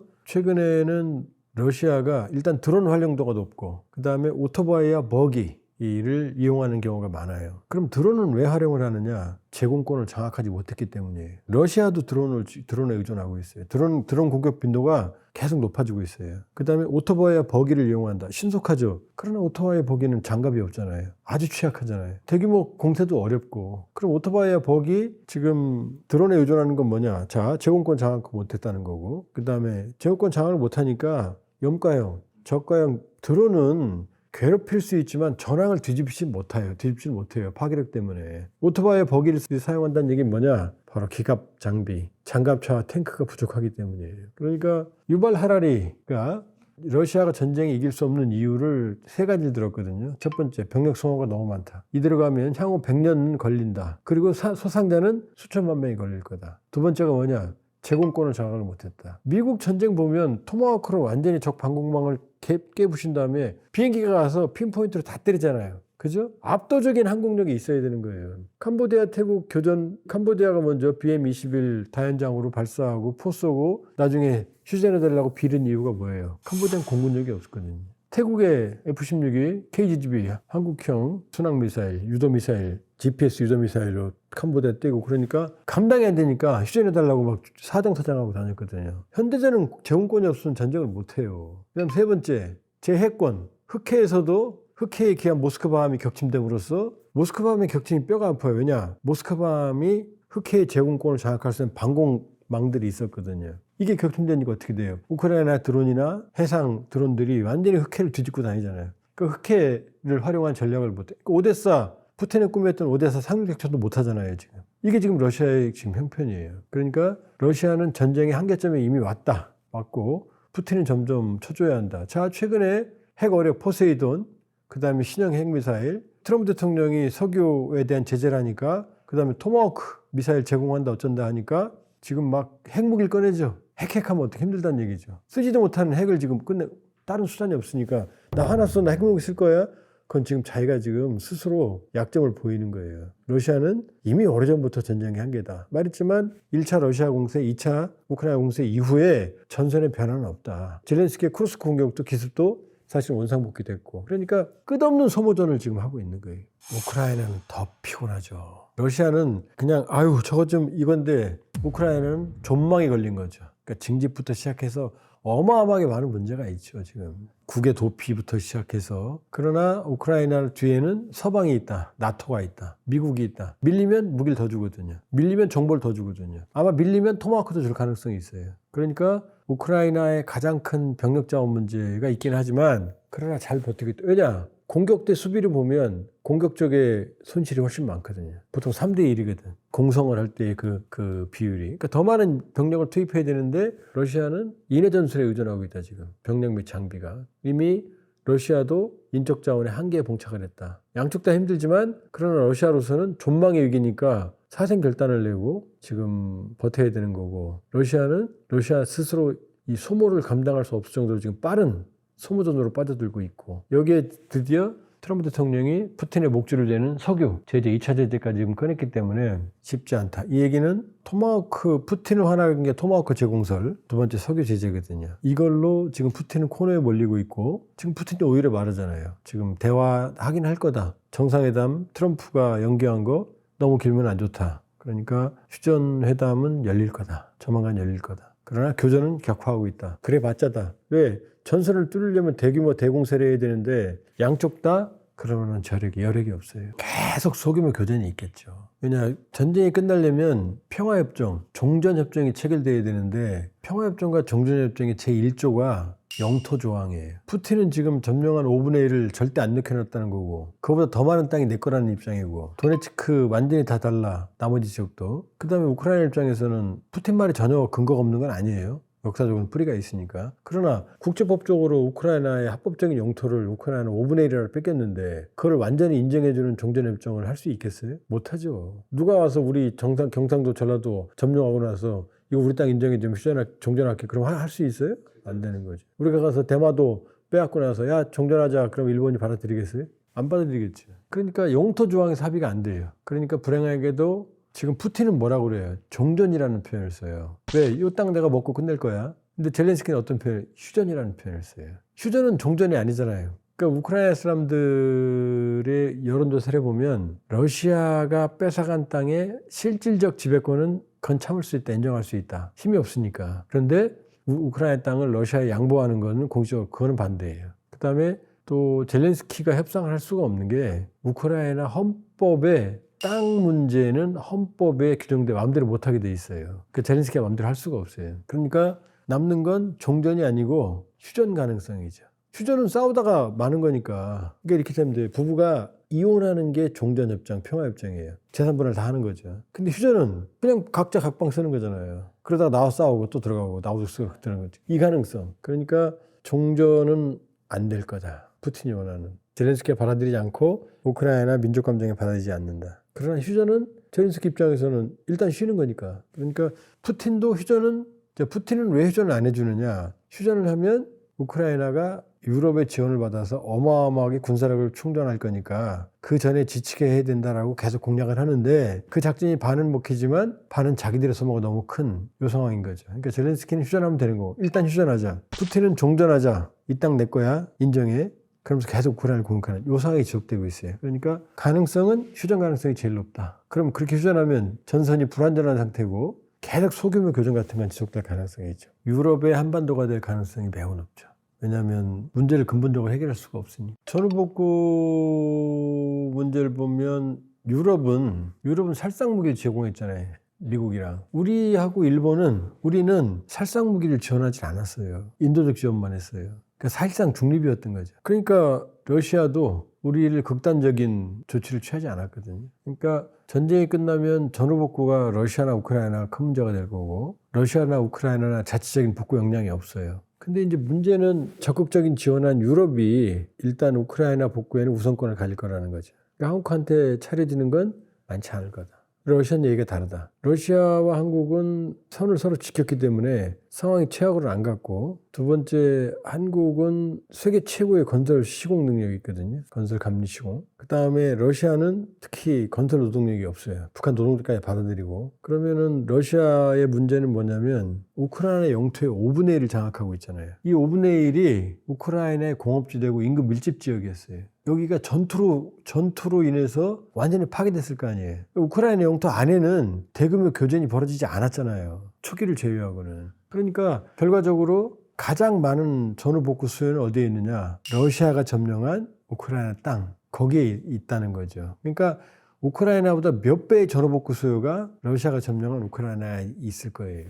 유럽이 못 들어오죠. 왜? 이미 이번 전쟁으로 서로 척을 졌는데. 그러면 러시아는 자체 복구가 안 되고 유럽으로는 가는 길은 막혔고 유럽 회사는 못 들어올 거고 그러면 누가 있어요? 이제 남는 게. 바로 눈을 돌려보면 동쪽에 일본하고 한국이 있죠. 일본은 아무래도 북방 4개 도서, 러시아가 점령하고 있는 일본의 영토, 일본이 주장하는 섬이라고 하는 것들, 이 섬을 돌려주기 전까지는 일본과 러시아의 관계에는 제약이 있거든요. 우리는요, 제약이 없죠. 러시아는 한국을 전후복구의 아주 중요한 대상으로 간주할 거고 한국 역시 러시아 전후복구 사업은 아주 중요한 미래의 협력 대상이 러시아가 될 수 있는 거죠. 북한의 노동력 이미 5,000명 정도 국정원에 의하면 이미 1,000명은 지뢰제고 5,000명은 건설 인력으로 순차적으로 파견되고 있다고 그래요. 그러나 그거는 이제 파괴된 시설 정리, 정돈 그렇지만 어마어마한 대규모의 복구를 저 인력만 갖고 할 수 있느냐? 아니죠. 세계적인 건설, 시공, 감리 능력이 있는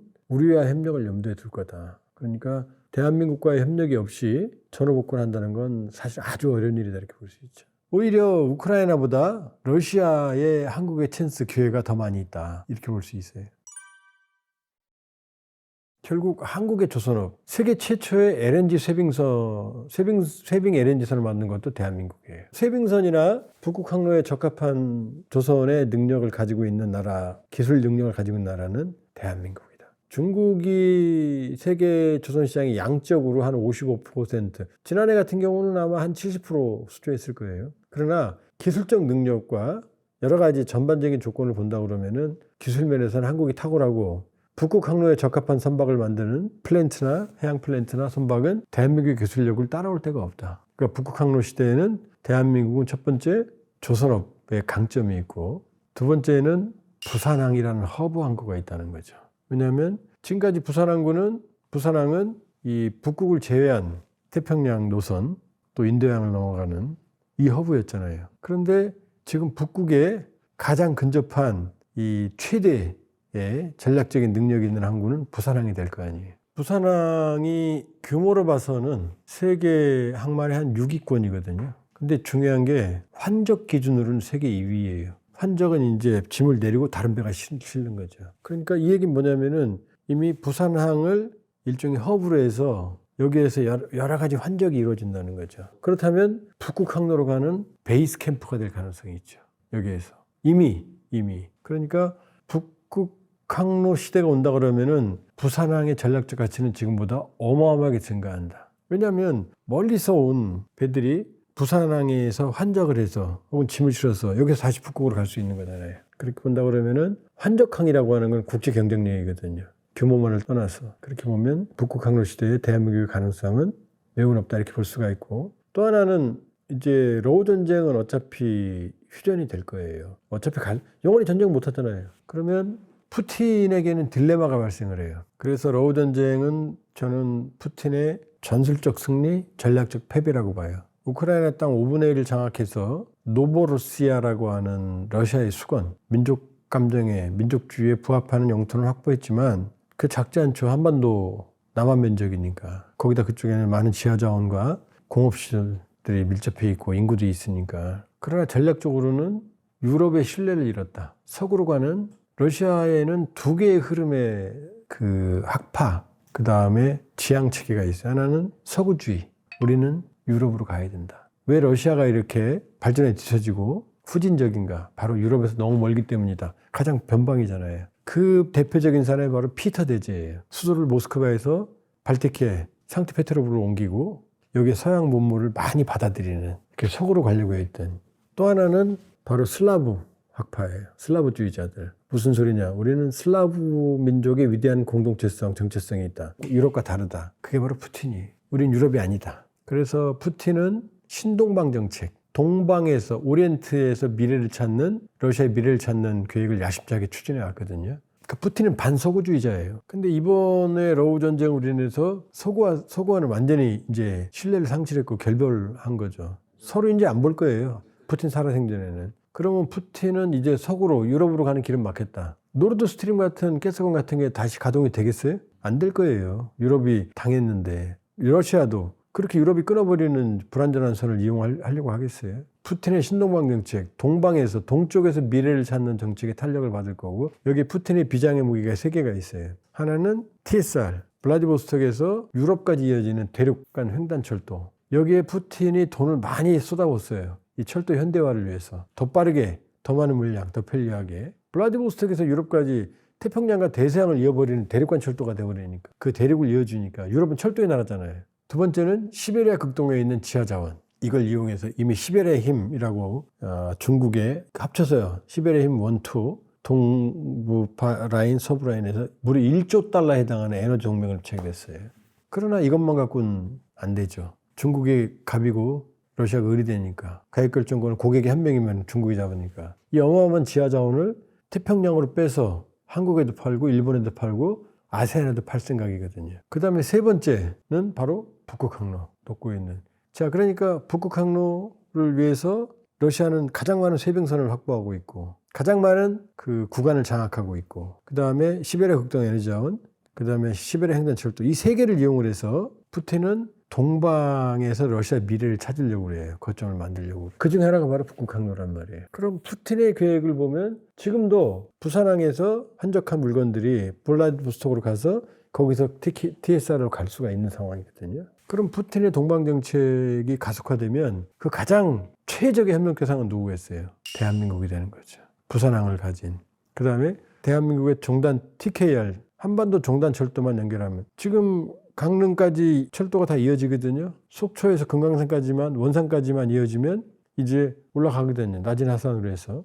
짧은 구간만 이어지면 부산항에서 출발한 기차가 이제 TSR을 타고 유럽까지, 중앙아시아까지 다 가는 거고, 부산항에서 한적한 물건들이 이제 북극항로를 통해서 훨씬 빠른 기간에 지금 유럽으로 갈 수 있는 거죠. 허브 환승역이 되는 거죠. 그러니까 북극항로가 녹고 있는 거는 불행이죠, 인류에게. 어떤 미래가 닥칠지 모르죠. 그러나 어쨌든 경제적으로는 북극항로를, 그거는 인류 공동의 문제고, 그 녹고 있는 노다지 항로를 우리는 충분히 활용할 필요가 있고, 우리에게 강점은 뭐라고요? 대륙에 붙어 있는 지정학적, 그 다음에 부산항이라고 하는 한적 허브 항구, 세 번째 세계 최고 수준의 조선 능력, 그 다음에 네 번째 한러관계. 한러관계는 계속 관리되어 왔거든요. 그러니까 푸틴 대통령도 공개적으로 한러관계는 회복이 가능하다고 말했고, 그리고 지금도 러시아 쪽 인사들도 계속해서 한러관계의 중요성을 강조를 하고, 이번에 푸틴은 ICC에 회부되어 있기 때문에 못 왔지만 국제사법재판소에